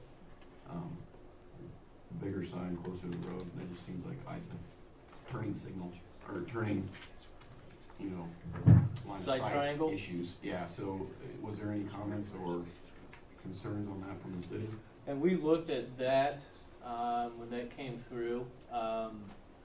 With where the stop bar would be, you have sight in both ways. Okay, I just That wanna put make that- sure Yeah, we somebody did looked look at at that that to see if that was gonna be an issue, but we looked to make sure, and there's plenty of sight that the sign will not interfere when you get up to that.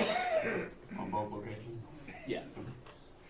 That's the only question I have with that. With regards to discussion, we've obviously seen this 4 times now, so went back and forth. We started out with, what I'm sure the developer wanted, with the 293, I mean, it's down 24, almost 25% with regards to density. The density came off of where a lot of, in my opinion, children would come in from schools, which is the single family. Yeah, we're not gonna be able to guarantee that they're not gonna move into the empty nester locations, but with regards to like what you said, restricting it, I mean, I have a lot of friends that don't have kids that don't want kids, but they may wanna live in a community like that, so I don't think I would be for restricting it, but I understand the point of wanting to do that with regards to the schools, but the schools already have issues as well, which is why Dr. I forget his name, has no interest in anything coming in, so I don't think we can look at that. With regards to like what the residents' concerns are, which has been my concern from the beginning, main things they have addressed over the 4 times has been density of the thing, water concerns, traffic concerns, and the schools. Well, schools is unchanged, we know they don't want anything. Resident concern with regards to density, it's been addressed, they brought it down to 24%, and reduced a lot of the issues that may affect the school, in my opinion. Water, we can't address it until it moves forward. And according to Mr. Haynes there, if it needs to be increased to absorb the water or whatever, they'll work with that. Traffic has been addressed, so I think a lot of our concerns, a lot of the residents' concerns have been focused on, touched, and or addressed in some way or another, so I do appreciate the developers' assistance in that and willingness to work and compromise, so. I mean, I think, in my opinion, I think we've pushed this as far as we can push it. You know, there were some concessions. One concession for me, which I'm not a big fan of, is the 5-foot side yard setbacks. Code is 8, I believe, for 16 feet between buildings. Had we stuck to that, or had they stuck to that, I think that would have also reduced density. Here we are with 10, so that's really one of my only beefs with any of this is the side yard setbacks. With more understanding from the traffic study and from Mr. Haynes, I appreciate you guys educating me on some of these road issues, and I'm sorry for my questions being semi-confusing. He hit it right on. It's like, that's exactly what he said. He said in like 4 words, so it was great. But those are just my thoughts to the commission. I know we have some sticking points that some people are at, and I appreciate that, I respect that, but, you know, the rules are in place, and I think per code, or under code, or they're at code, I guess, what else do we want from them? You know what I mean? So, that's kind of where I'm at. You know, we can talk about it. Thank you. I think in terms of a turn lane, it's not a matter of if, it'll be a matter of when. I mean, I think we all know that. You know, as much as we may want it, it's been very well documented, and I appreciate you coming in too, Alan, to give us that information. Been very well documented as to why now. No, right now, as much as some of us may agree or disagree with it, eventually it's going to probably happen. It's just, right now, it's not what's recommended. I also agree with, you know, the schools are the schools. I mean, they're gonna say no to everything anyway. The builder has done everything that we asked of them and more. And, I think we beat it up enough that we should at least put it up to a discussion. Thank you. Other comments, questions? I do. On the setbacks for fire code, on the side yard setbacks, is the state law, did the fire department consider that for safety? Is it 8 or 10 feet side yard width? When any permit comes through zoning and it goes over to the building department, they would dictate any fire safety in terms of the setback is X, so what does the wall need to be made of? So that would be kind of out of zoning's hand at this point. It would be a building department and fire department issue. So do they have cinder blocks, or what is the side, what are the sides of the homes made out of? Are they cinder block, or are they, because they're so close together for fire safety? That would be something that zoning, I don't know, I'm assuming it's wood and vinyl, but I don't know for sure, but any time that a home would be constructed, it would go to the building department for a building permit, and they would determine if it's too Okay. close for fire issues, they would then Okay, indicate to the builder that you need to improve the walls for fire safety. okay, And the building code is developed in conjunction with the fire departments or districts or whatever, so. They work in conjunction with one another. Right. okay. Alright. I mean, I don't feel that we have addressed the left turn lane from Ming onto Refugee. I don't think we've addressed it. I think we need more understanding about what Licking County would require, and what their thoughts or information would be. I don't. I think we need more information on that. So that's where I'm at with it. And also their unwillingness to guarantee a 55 or older age group in there. They're saying they're marketing it, but they don't want to commit to it for a reason. And they're saying the reason is because they care about 17 and 18-year-olds and the people that 55 and older supposedly are gonna run into these situations. I just don't think that that's what, the superintendent was alluding to, that he's, you know, that when he was saying that, you know, I don't have a problem with it, I think he has a problem with it. He says in his letter he has a problem with the density, very clear, he has a problem with the density. And saying that, okay, we're marketing to retirees and empty nesters, but yeah, we're worried about the empty nesters with children, but so they're not really empty nesters. It's confusing. So I really would prefer a 55 and older age requirement. So that's where I'm at. Those two things. Any other discussion, comment? Is there any other modifications that, you know, we have 6 modifications, are there anything in there that we like, don't like, in the,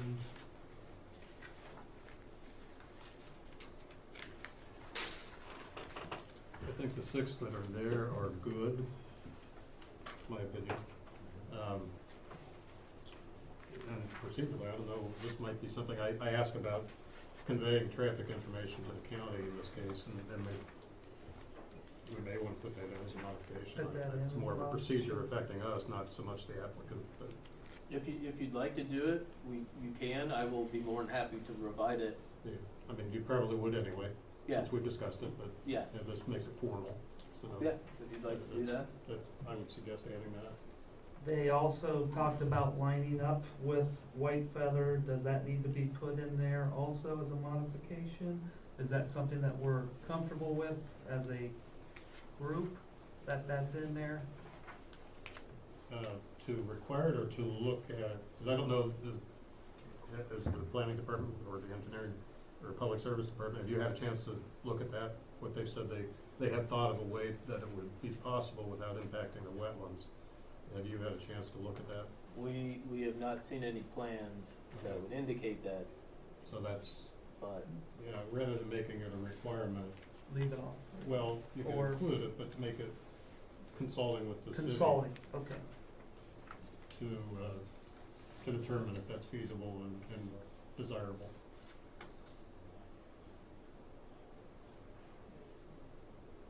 And I'll just say with business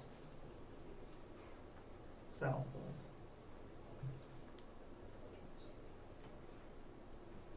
Okay. Is there anything else that I have a question about the post lights for residential use.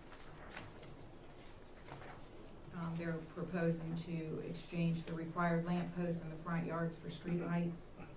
Are the street lights maintained by the city or the homeowners? Regular streetlights are maintained by the city, post lights will be maintained by the resident. So that would be more taxpayer dollars to maintain those. The street trees, currently the requirement is for them to have trees on the lots, but they want to put them in the right of way, is that correct? The requirement is a street tree is one tree for every 30 lineal feet of road frontage, and that's both sides of the street. So 30 one side, 30 the other. They're proposing to reduce the amount of trees and do the spacing at every 50 feet. Instead of every 30. They wanna reduce it because, Well, sometimes, and what we ran into, and this is what we had with, I believe it was Broadmoor Commons, that while the code may require it, when you get mailboxes, fire hydrants, driveways, it starts to get pretty crowded, so this can guarantee that we have one tree essentially per lot. Because if the lots are 52 feet wide, then it would essentially be one tree per lot, and it's not Yeah. gonna interfere with driveways, fire hydrants, mailboxes, et cetera. so the current requirement is street trees, or it's, Yes. they're required to put street trees in, not trees on their private lot? On their- Correct. It's required to be in the tree lawn, one for every 30 feet of lineal frontage. In the past, the previous public service director did not want any trees in the tree lawn. So we had to find creative ways to essentially install street trees, which is why we started to put them on the lots. And as we found out with Broadmoor Commons, when that comes to pass, you can have, upwards of, I think we counted 8 trees on one lot, that it became to the point that it could be so many that the property owner, there's no guarantee that those trees will stay. Someone could say, I don't want any of these trees, and they cut them all down. So essentially went from having street trees to absolutely no street trees. So this guarantees that there's a tree in the right of way, and that it's not going to, with the 50 feet, it's not gonna interfere with driveways, mailboxes, fire hydrants, and then it adds to the aesthetic, and then also it adds with narrowing the cone of vision and helps reduce speeding as well. If we put the trees in, at least one tree in a yard, then the city doesn't have to maintain street trees, which saves taxpayer dollars, correct? Arguably And would then you save, could take, there is a provision, if there are too many trees you can donate, they can donate the trees. They also get cut down.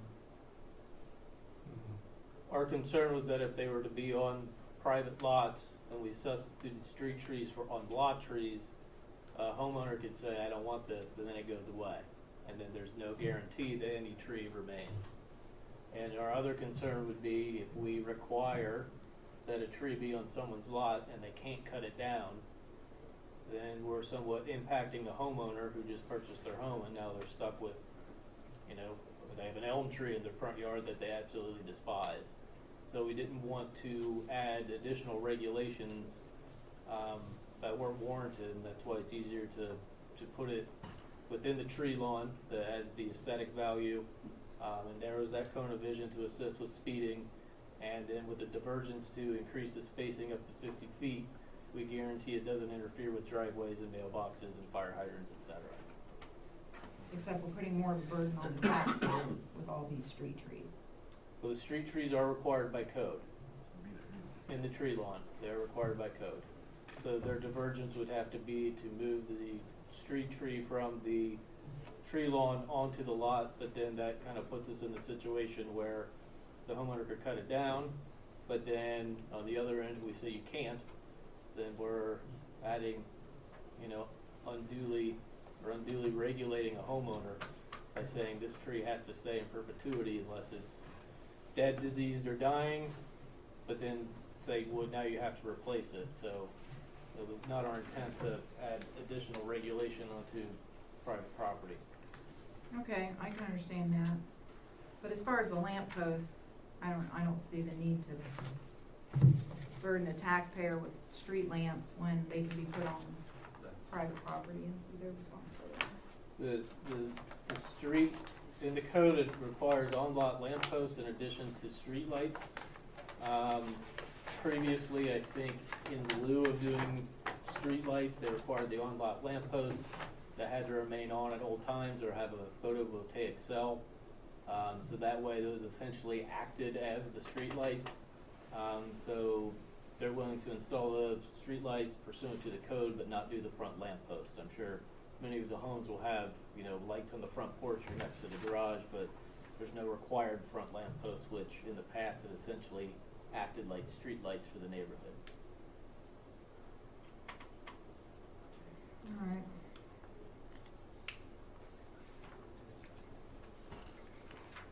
That's all, thank you. I'm sure I've exhausted you all. Anything else on modifications or anything? I don't hear any for modifications. Before you go to a Go motion, I ahead. just wanted to echo, I agree with, Dustin stated very well. Mm-hmm. I think all the progression, of the various changes that have come, and I appreciate the applicants making those changes, responding to our inquiries. It's not to say it's without concerns, but I think they've met the regulations as they exist today, certainly. I think that summarizes my thoughts pretty well. So if we're ready for. Could we read the modifications? I'm sorry? Can you put the six, okay, the six are up there, Ann, Yeah. if you wanna go through So those those- real quick?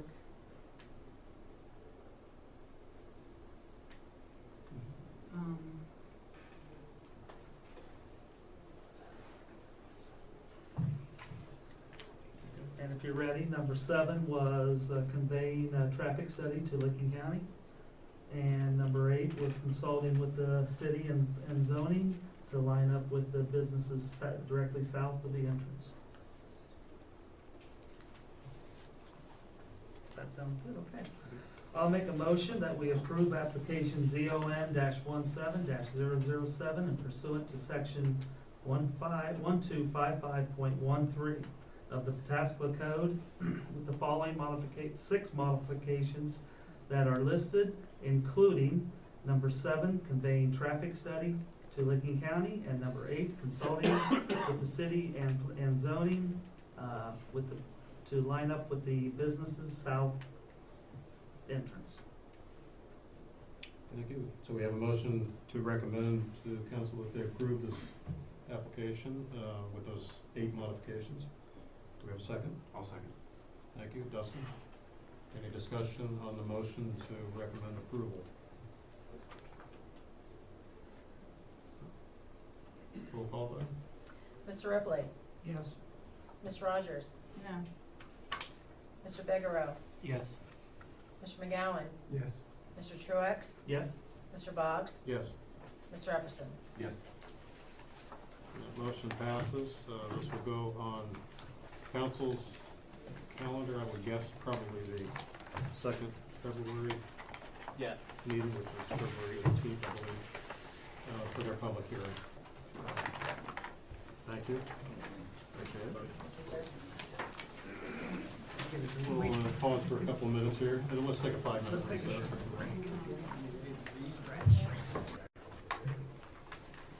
Okay, we're back on record, and the next item on the agenda is code amendment application ZON 18010. This is the weeds and other nuisances, and we tabled that on November 7th. So just to bring that back, I will move that we remove application ZON 18010 from table. Second? Thank you. Discussion? Roll call? Mr. Epperson, Yes. Mr. Bigelow, Yes. Mr. Boggs, Yes. Mr. Ripley, Yes. Mr. Truax, Yes. Mr. McGowan, Yes. Ms. Rogers. Yes. Okay, motion passes, and we're open for discussion now. Thank you, sir. So as you mentioned, this was a code amendment request for the weeds and other nuisances section of the code. Currently, section 52111 prohibits grass, weeds, and other vegetation from exceeding 8 inches in height. This applies to commercially zoned properties and properties that are an acre and a half or greater. How the violation process works is the Planning and Zoning Department is required to post a violation notice on the property. We notify the property owner if the property owner's address is known. If the property owner's address is unknown, we're required to post it in a newspaper of general circulation. Once we have mailed the notice or posted the notice, the property owner has 7 days to correct the violation. If it's uncorrected, the city can have the property mowed, and then with council approval, a lien will be placed upon the property for the cost of the mowing, plus 20% or $200, whichever is greater, and that 20% or $200 goes towards administrative costs in investigating the violation. Although the code requires that the city mow the property if it's not corrected within 7 days, the Planning and Zoning Department tends to pursue resolution of the violation through mayor's court if the property is occupied. The Planning and Zoning Department has safety concerns that if we were to hire a mowing crew to go to someone's property where someone residing there, that it could be a safety concern that if someone sees who's this guy on a tractor in my backyard and on my lawn, one way around that would be to have a police officer with us, but then that's a police officer off the street we have just for mowing the lawn. So typically we like to try and pursue that through mayor's court if the property is occupied. If the property is unoccupied, then there's not the safety concern that there could be a conflict with the property owner, so we will have that mowed pursuant to section 52111.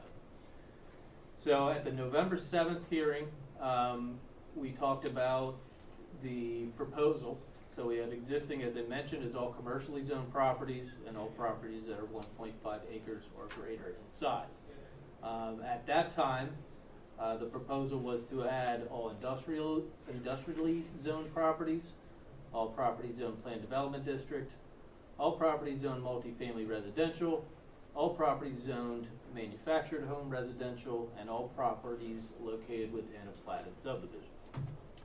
A red line version of the amendment was attached and still is with the new revisions.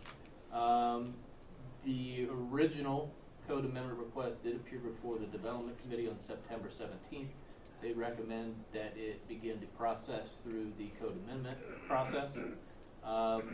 At the November 7th Planning and Zoning Commission hearing, there was concerns raised by both the commission and staff alike that what had initially been proposed could have some unintended consequences, and some properties that were never meant to be mowed could be lumped in, and we've kind of created an issue that we didn't intend to create. So based upon that, we revisited the code amendment, and this is what we're looking to do. So existing, again, would remain the same. The additional would be all properties zoned multifamily residential, all properties zoned manufactured home residential, and still all properties located within a platted subdivision. So planned development district properties were removed and industrial properties were removed. We have a lot of vacant planned development district that the property was rezoned, plans were approved, nothing ever happened, the plans were expired, so now we could have a 20-acre field that then gets lumped in, and someone has to mow the 20 acres like it was a quarter acre to subdivision. That's also the same with the industrial properties, that it didn't seem to make sense to lump those in, because again, we have a lot of vacant industrial properties that would fall under that we didn't want to start requiring people to mow 20 acres. We also added some exclusions as well. Currently in the code, it talks about that for good cause, the city administrator can waive the mowing requirement for some properties. And I think there's no way, due to our unique situation here in Pataskala with the varying types of lots we have, that there's really no way to get away from that, because I think there's always going to be a wild card that kind of slips through the cracks. From a staff standpoint, we reviewed some other zoning codes around Central Ohio to see what they had, but if you look at some, we're not comparable. That if you look at a Worthington or a Dublin, it's a subdivision, it's a commercial area that it can be 3 lines long, you can't have grass taller than 8 inches, and we can have it mowed. And so a lot of those were not as in-depth because our communities aren't comparable. So, what we did from exclusions, looked at woodland areas, so if you have a large tree grove and there's underbrush, you're not required to mow the underbrush. Also, there were some concerns that if you have a subdivision reserve and there's some, maybe it's pasture land or it's for horses, or even on some of our subdivisions that they'll have notes in the plans and on the plat that they're required to be left in their natural state. We didn't want to say all properties located within platted subdivisions, because then we're in direct conflict with the plat or the plans where we're saying it has to be mowed, the plans say they don't, and we've created that conflict. So this would only be if you have an area that's a reserve with a retention pond, some landscaping, that's clearly intended to be mowed. But if you have a wooded area, or an area that's used for horses, that's not intended to be mowed like something else would. We also looked at it from a procedural standpoint and made some other revisions based upon that. We removed the requirement that the notice of violation be physically posted on the property. We've also changed the time period to correct the violation from 7 to 10 days. And we changed the notification method for property owners whose address is unknown from publishing in newspaper or may be published by electronic means to or by. So it's not, has to be paper, and if you want to put it on the website, you can. Now it's either paper or an electronic means, website, Facebook, something else to get the message out there. And I'll explain kind of the thought process behind these. Yeah, so again, to kind of swing back, a lot of the issues we've had were these properties are in platted subdivisions, they're over 1.5 acres in size, and there's a few I can think of on the top of my head. We get a call every year that these folks won't mow their grass, and we have to say there's nothing we can do. We also get it quite a bit with apartment complexes. Again, it's over that size, but we'll get calls from the tenant saying management is not mowing the grass. We go out and ask them to, and they typically do, but if they ever called our bluff, we would have nothing. So we ask nicely, they do it, but if they said no, there's nothing to do. So those are kind of the 2 big ones that we see that we've been unable to assist our residents with addressing their concerns. So the notice of violation, so physically posting the notice on a vacant property doesn't do any good if no one's there to see it. So we go out and post it, but what's the point? Also, with our code enforcement process, that if there was someone that this was the first time they haven't mowed their grass, we do a 3-step process in terms of our violation process. So first 2 are not required by code. By code, we're only required to do a violation notice, but we seek to compliance rather than be punitive. So if we can get it done, better than having to take folks to mayor's court. So the mailing, instead of posting it, if the property is occupied, mailing is sufficient to let the property owner know, because if the first time we receive a complaint, we'll go out and investigate, and if we determine that yes, this grass is well over 8 inches in height, we'll knock on the door. And our first step is to talk to the homeowner and say, hey, we have a complaint, let's fix this. If they're not there, we have what's called a door hanger. We hang it on the door, and essentially it says, we have an issue with this, please call us. They'll have 7 days to correct that. If in 7 days they don't, we send a courtesy letter to their house that's nicely worded and say, hey, you may not have known, but you can't have grass this tall. Please mow it. They have 7 days to correct that. After that, we do the violation process in the code, and that's the only thing required by code. So we do that, and that's a little more strongly worded that if you don't mow this, we can take you to mayor's court or have it mowed. So within that time frame, by the time we get to the violation process, these folks have had 14 days and should be well aware that we have an issue with the grass. Another effort that we're trying to do in the planning and zoning department is make our code enforcement and violation notification process more uniform.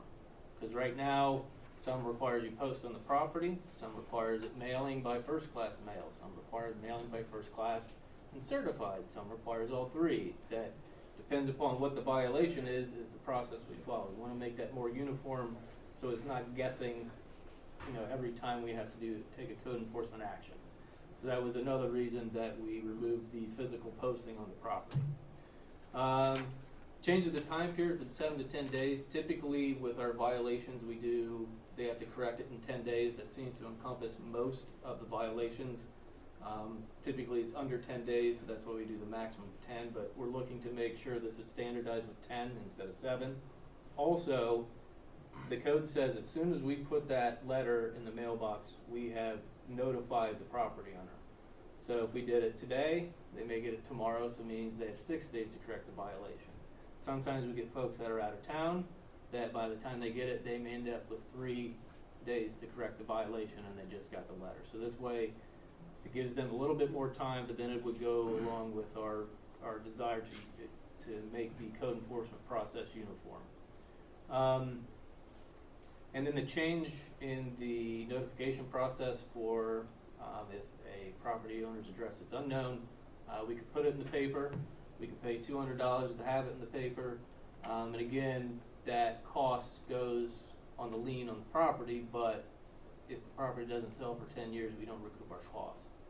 And again, with the current situation with print media, if we put it in the paper, who's reading the paper, who's going to go to the section to see who's got high grass? That would be better to put it on our website and have perhaps a notification area on our website, or do we put it on Facebook and say we have an issue with this? And granted, not everybody's on Facebook, but people know people are on Facebook, so if someone says, hey, I saw this, the city wants you to mow your grass. 99% of the time, with the auditor's page, we're well aware of the property owner's address. So very rarely does it come up that we would have to post it in the paper or do it by electronic means. I just didn't want it to make it required that we post it in the paper and spend $200 if we don't have to. Again, as we know, following a recommendation from the Planning and Zoning Commission, it goes on to City Council for consideration. We did not receive any comments from other departments or agencies. We offer no modifications, and I'd be happy to answer any questions. Yeah, clearly your intent is not to regulate farms and other, I skimmed it quickly, and I didn't see anything to suggest that that's your intent, that you're not proposing to regulate ag districts. No, not at all. And Should that be said somewhere? Well, typically, if you look at any agricultural property, it'll be over 1.5 acres. And I think that was the original intent. So that gets it. Yeah, as we saw it, that if there's any agricultural property be well over 1.5 acres, that we wouldn't run into that. Yeah. I didn't know if it should be more explicit or not. But the 1.5 acres is certainly generous. And typically, that does encompass the vast majority of our subdivisions. However, there's some properties, or we do have some subdivisions that are larger lot subdivisions that we have had some problem homes in, that this will allow us to address residents' concerns, but I don't think we're gonna run into, a farm, an operating farm that's less than 1.5 acres that would fall under these yet. Not likely. They wouldn't have any grass. Thank you. Any other questions for Scott? I have a couple, and thank you, Scott, this is wonderful. In terms of mowing, who's gonna mow it? Is that going to be a city employee, or are we gonna contract somebody out to mow it? 'Cause I know some surrounding, counties or townships use an outside source to mow because, the employees are doing things that they're supposed to be doing. I just wondered, how are we going to mow this if it needs mowed? We have done one in my 4-year tenure here, and we used an outside company to do it. And we very rarely do we ever have to have it physically mowed. So we'll contract with an outside company, they'll provide an estimate, and as long as it's not outlandish, we'll say go ahead and mow it, and then we add on those administrative costs. So, it'd be nice if we could have the street department do it, but they're busy enough. Exactly. So, yeah, we contract Okay, outside. Perfect. And then number two, and again, this is just kind of a sidebar, but, and I don't know, cause I don't have Spectrum or that anymore. We used to have a city channel, you know, like you see when you go to Myrtle Beach or whatever. Do we still have one of those, or do we not have that anymore?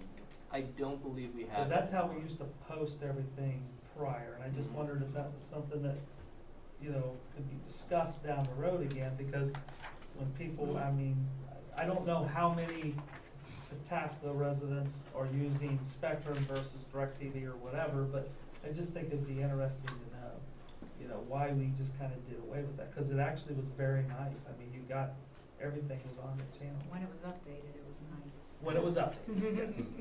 Well, and coverage was not very wide. It was basically the whole village, as I understood. I mean, I didn't get it. You didn't get it? No. Okay. Oh, I got it. But you can go to the website. You can, I know, but I'm just saying, before, you know, you were skimming, most people are on their TV, I don't know, I shouldn't say that, cause there's a lot of people anymore on their computers, but just wondering. Yeah, I know we used to have it. I don't know why they did away with it, although I wonder now with, you know, Dish Network, DirecTV and Spectrum and WOW and everybody who's kind of cutting the cord and going with Roku or Amazon, that if the city were to invest and say, we're doing Spectrum, what share of the market are we capturing Exactly, with that? that's what I wondered, if they could Yeah. even supply us with, you know, cause I'm sure they could supply us with how many people in the inside the city limits are using what. I'm sure, I can imagine there's something out there that gives you that information. I imagine we could find it. I Just don't question. know, yeah, I don't know Just if question. council, I don't wanna burn a lot since of they time did on it it, and just ask. said, yeah, that didn't work, I don't know if they'd be interested in doing it again or not, but I can Okay. inquire. Okay. That's all. Other questions? Maybe you can clarify and or address what was excluded.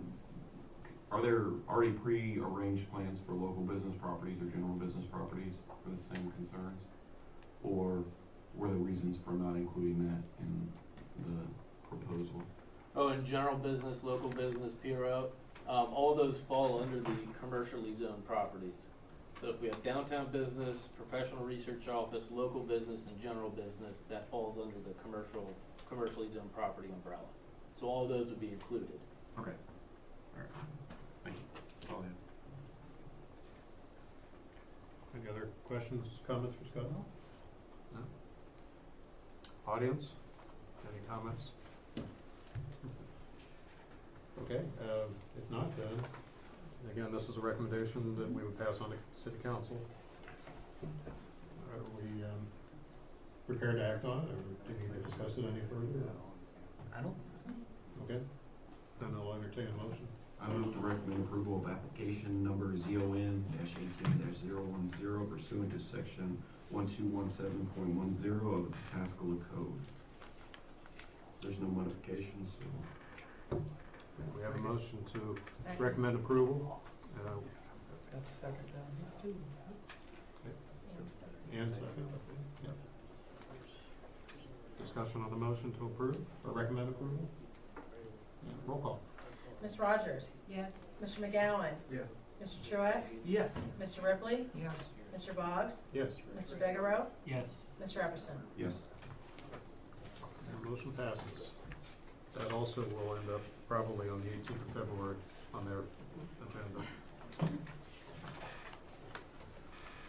And then the item D, Grant Communities LLC, that will stay on the table, as will, well, both of their applications for their Kieran's Manor development. Okay, that was all of the old business. New business, we have none listed. Anything come up since the agenda was published? No, I think from what I gather, application ZUN 1801F or 012 and PP 18002, which is the Grand Communities, the Heritage Manor, should be here in February. And the deadline is Friday, and that's all I know of, but I can't guarantee we won't get something at 3:55 on Friday. Thank you. Okay, next, under other business, we have a pre-application review for Beechwood Trails, Hazelwood North. I think Jack will give a quick overview, Yeah. and we'll turn it over to these gentlemen. So this is the pre-application review. Some of you might remember we did one of these last month was it last month or November? I think it was last month for the property at the corner of Mink and Broad, Yeah. the northwest corner. As part of the plan development process, the applicant's required to come in for a sort of informal meeting with the Planning and Zoning Commission before they submit the formal application. The applicant's here wanted to do that. This is the area where the development's taking place. It's the old Hazelwood North development down here in the southwest corner. You've got Hazelwood and Beechwood Trails up here. This whole parcel here is zoned R10, so minimum lot size is 10,000 square feet, but they've chosen to go for a larger lot size development with cul-de-sacs off these stub streets here. There will be no through streets through the development, just these 5 cul-de-sacs here. So I'll turn it over to them. We'll be able to give you a little bit more information. So I need this thing? Okay, before you start, and I know you have 2 others here with you, will they be presenting at all, or? I don't believe so. Okay. Do you swear that any testimony we'll give in this matter will be the whole truth, as you shall answer under God? I do. Thank you.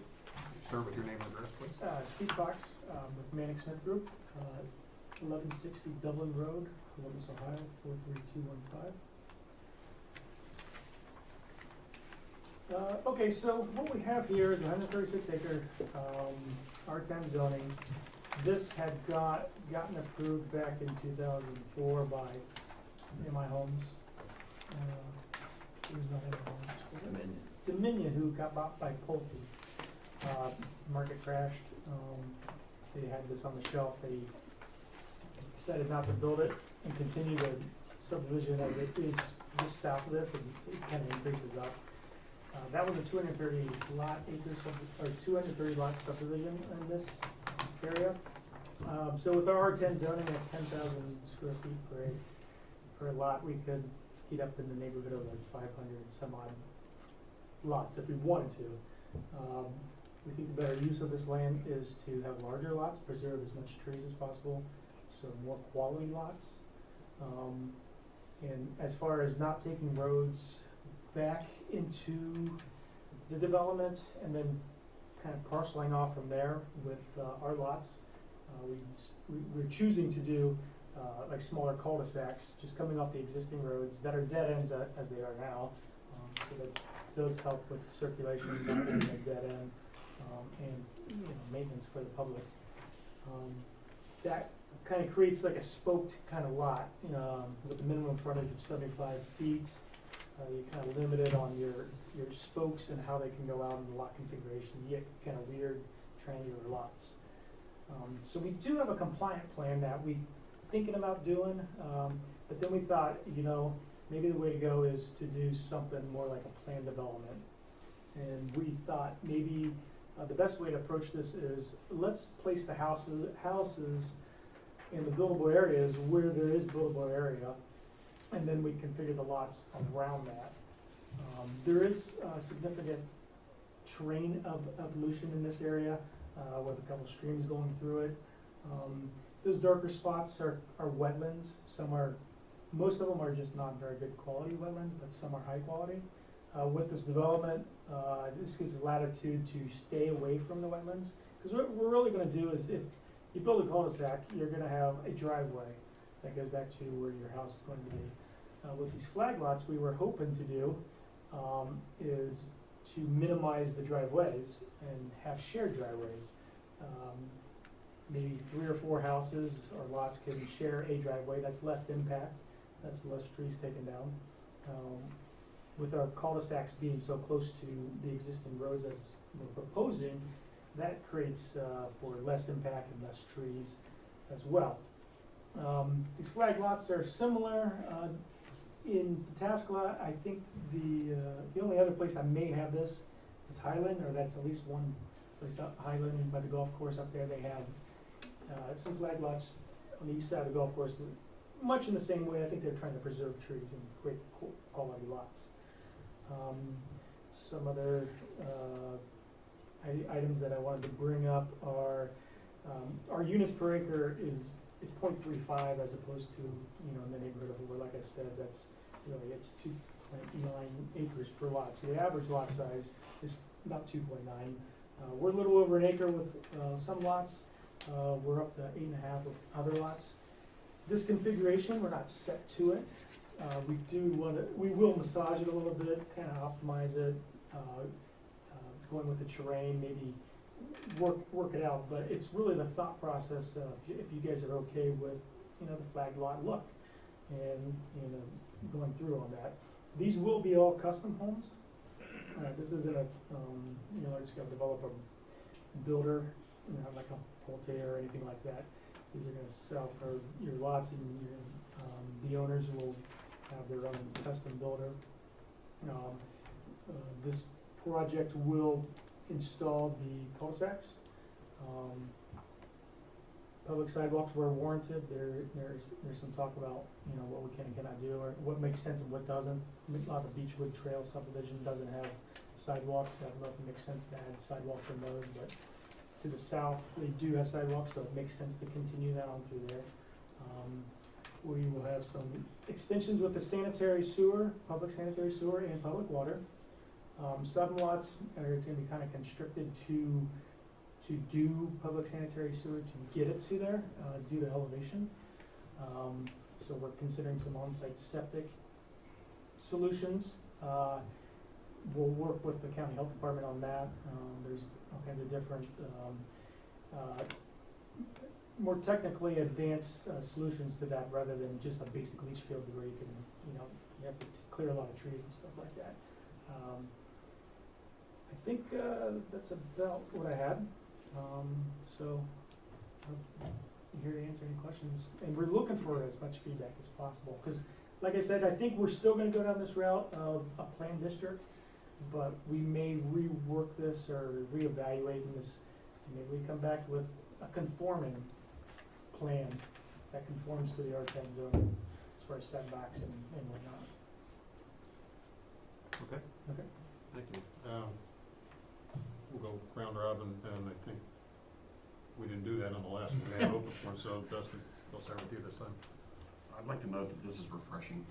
A lot of stuff that comes up, it's the tight cookie cutter, small lots, so this is fantastic in my opinion. Honestly, if there was something available like this 6 years ago when I moved here, I would highly consider it, so I appreciate this. This is refreshing. Some questions I had, will these be part of either neighborhood, or will they be their own separate, or what's the conception for that? They're gonna be their own, it's gonna be its own platted subdivision, so it'll be separate. It's not gonna be with anybody's owners association or anything. It will be in the city of Pataskala. Northeast and north and east, Beechwood is, it's in the township, right? So it won't have its own association or anything? We will probably have our own homeowners association. We're still kicking that around, what kind of requirements and whatnot. And that's the best way to kind of adhere to, restrictions and whatnot. What price points are you looking at? Price per lot or price per acre? So per lot, probably. Would you have an idea? It depends on the density and Like in this configuration, for example? about 25 start point, 25,000. I noticed you said in some areas it would be septic. Are you, are you considering gas lines out to all locations, or would those be run off of like tanked LP or? Well, I think we're proposing to do is natural gas, if possible. Natural gas are all lots. Okay. That's the best one. And what about hydrants or anything like that? Would those be ran down the driveways for the further lots for a fire I department? don't think you are necessarily required to do that, but we Okay, are I'm going to just be with the curious. fire department. We don't have any intention to do Okay. that. You'll have fire hydrants at the cul-de-sacs, Okay, and the service taps off of that. gotcha. Okay. I'm just trying to conceptualize, what it may look like driving back through there, so, I appreciate it. No, that's all I had. I like it. Try to envision windy driveways. I know. wooded? Yeah, then, you know, after a few years, you'll probably see clearing, but then, you know, the growth will go, pick up. And you look at it on an aerial, if you look at older sort of subdivisions, you can barely see the houses when there's, you know, leaf on and whatnot. Quick question, and this may, I know you guys might have got to work through this and everything too, whether HOA or whatever, but, maintenance responsibilities on the driveway, would that be shared with like the residents that share that, or would that be Yeah, an HOA thing? Exactly, yeah, there will be an access agreement, an easement, if you will, and a maintenance, responsibility, yeah. So I think what you're saying is if 2 or 3 homeowners share a driveway, only those 2 or 3 would be responsible for maintaining that driveway, not the HOA. Correct. Doing all of them. Correct. Okay. So you're not sure about water? We will have public water. They all off the will have cul-de-sacs. public water? Yeah, we'll be looping. And not, maybe not all sewage treatment, central sewer? Correct. Okay. The majority will have. But that depends on the county saying whether it's okay or not, right? Yeah, the county, yeah, because you have to test the soil and see Right. that, yeah. Because I know if it's heavily wooded, that may be an issue. I mean, and it is heavily wooded out there. Do you know what electric service, what, is it AEP or, I believe it's AEP based. the electric co-op, the energy co-op? I don't know if I know it's AEP on the side, I believe. Yeah, I don't know which I'm assuming it's AEP in this area, but don't quote me on that. Okay. Are you thinking about above ground or underground requirement? Usually they want to do this underground, the private homes, yeah, they'll run along the driveway, yeah. We're thinking underground. Okay. I mean, if you ask the electric company, they'll say above ground because it's cheaper. Right. But, again, with the trees, if you're trying to preserve trees, you put it above ground, you're gonna have cleared right-of-ways, and that's True, gonna be yeah. an issue.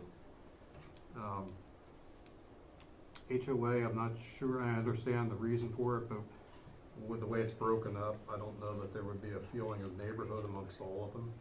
Maybe each cul-de-sac would feel like, oh yeah, those are my neighbors, but if you look at the cul-de-sac in the southwest corner and the northwest corner, they may not interact a lot. So it's just a thought. And there's not gonna be like, Yeah. the clubhouse. I anything would- like that. I would encourage some kind of documented tree and wetland protection language, like, Yeah, we were thinking on the plat, we would designate those areas as, no build, do not disturb. the other thing, well, a couple other things. So you're thinking any kind of walking or recreational trails through the neighborhood? No, I don't think we will. It'd be up to individual landowners to do that. I think it's more private. Okay.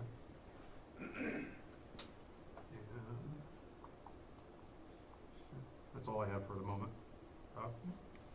I think it's a great concept. I think you might run into a little bit of a problem with the shared driveway type of a thing, because you're looking at people that have a lot of money, investing a lot of money in it. And, back to like you were talking about an HOA, if you were gonna do an HOA, maybe they'd be the ones that would clear a driveway or something like that. I know that gets expensive in that sense, but Sure. I've always found people do not like to do the shared driveways. So I do a lot in Delaware County, in southern Delaware County especially.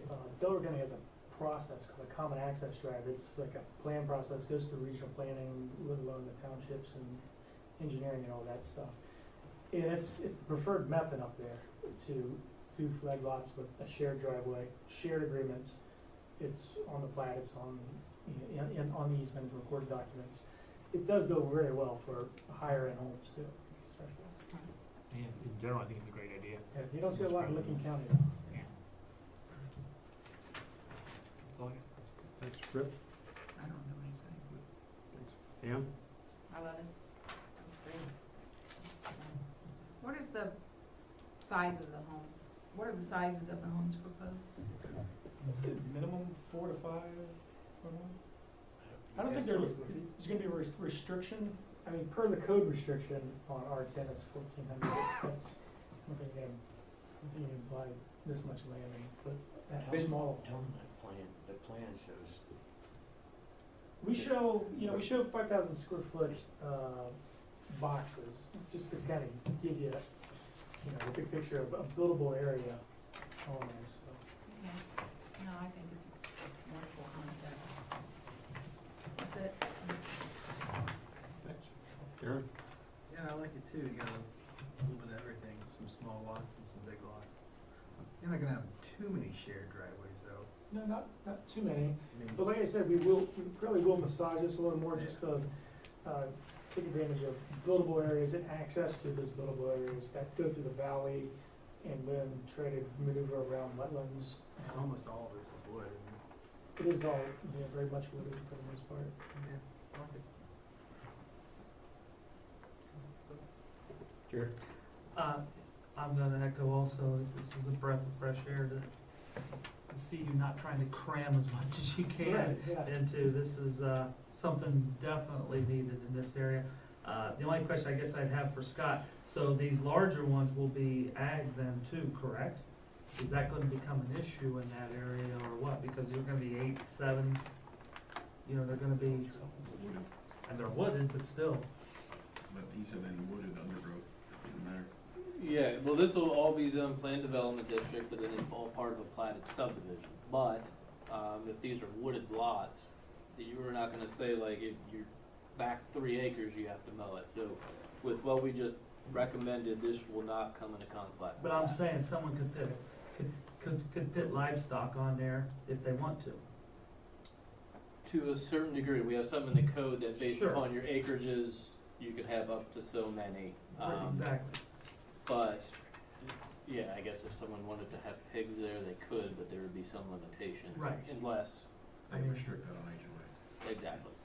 Okay, so that just might be something you think about, if you're gonna have an HOA, what type of restrictions, that'd be good to know, It's always beautiful to see a horse or a cow, but yeah, if someone decides to put some hogs on there, you might have some people then complaining. Yeah, sure. So, but other than that, I think it's a wonderful, wonderful. Thanks. And I echo what Rick said about put everything underground with the trees, try to get the electric. Yeah, electric underground, yeah. And as far as septic, what we're trying to do is something that's it's a flow tech, it's more of it's a smaller unit, and instead of a leach field, it's a compact, self, unit that takes care of the bacteria and all that. It's been approved by many regulatory agencies.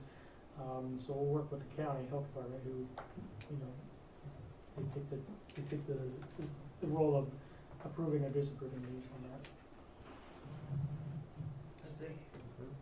I guess the only other question I had is kind of look at some of the sharply angled plots and see if you maybe could adjust the lines a little bit, make them more practical. And specifically, I'm looking at number 4 and number 15.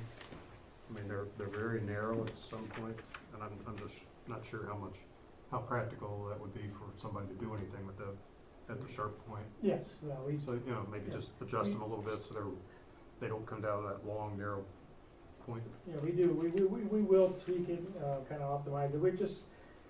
We went through a bunch of scenarios and coming up with some stuff, but, we're really just, I like this idea of just like a pre-submittal meeting where you get some feedback without getting a vote, but, someone go back to the drawing board and draw up something, but yeah, we'll optimize it and tweak it. And I understand what you're talking about, the geometry is kind of weird.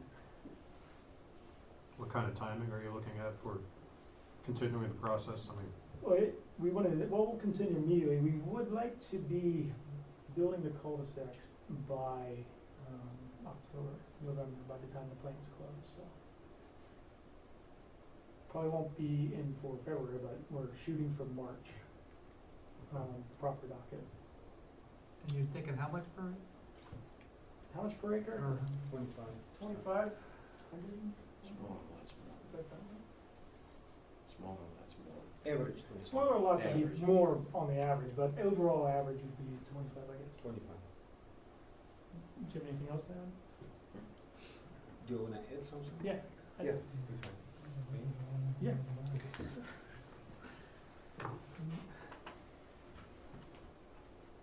Hi, my name is Dmitry Lemenko.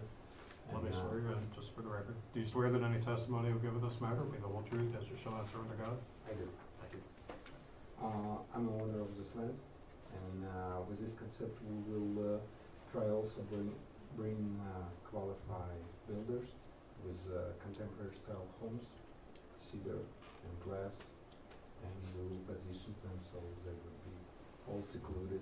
Answering the question, size, we look more for quality, so it would be more on the value, so like price per square foot would be higher, so it would be not ordinary decisions on an ordinary building.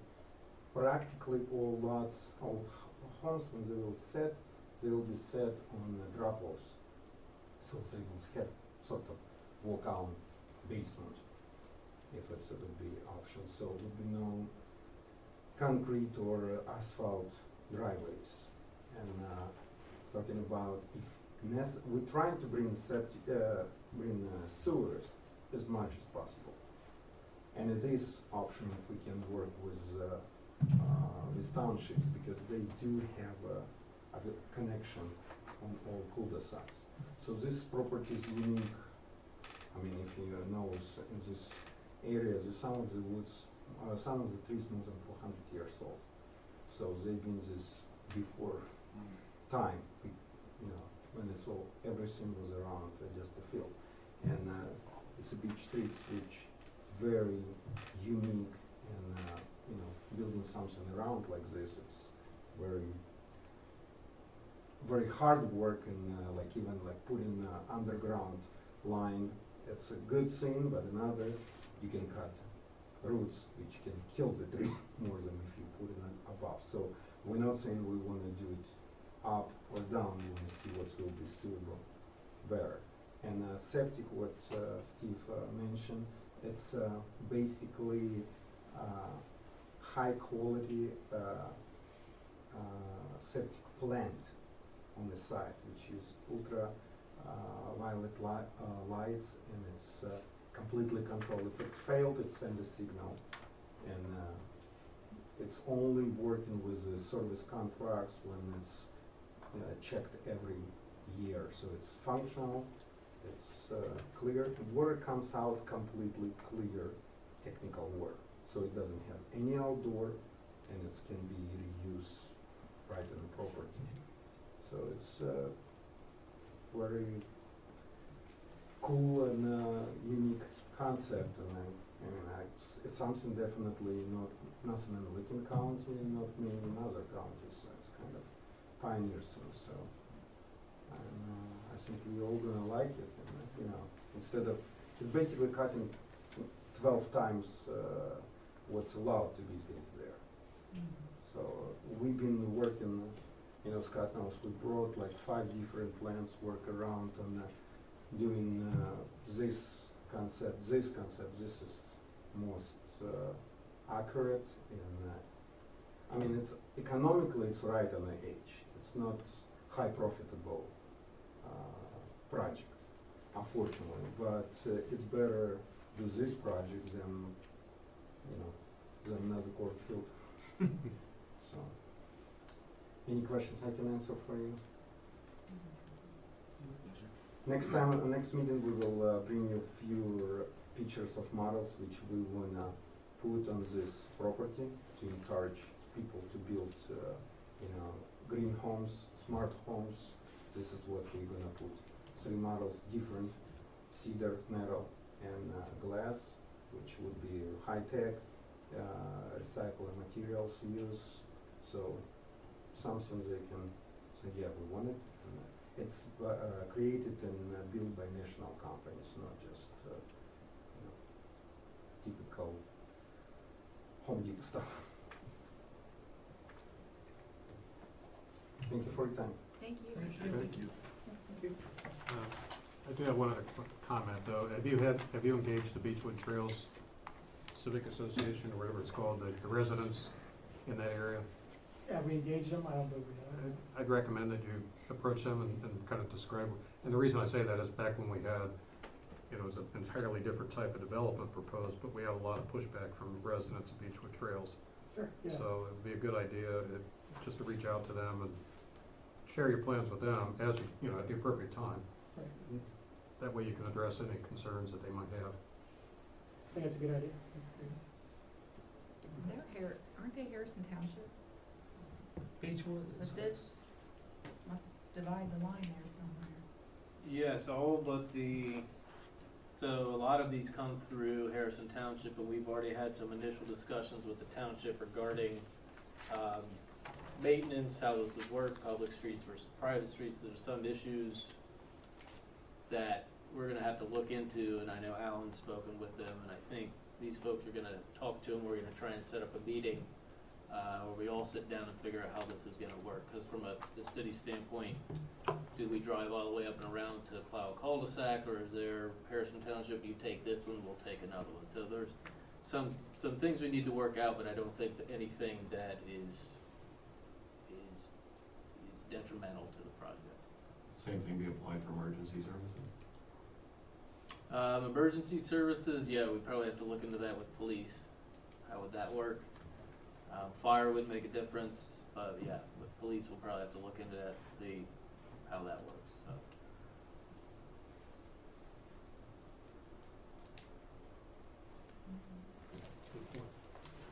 Here's a place to snowplow, turn around. Just keep your blade to it. Push it all Thank you. over the entrance.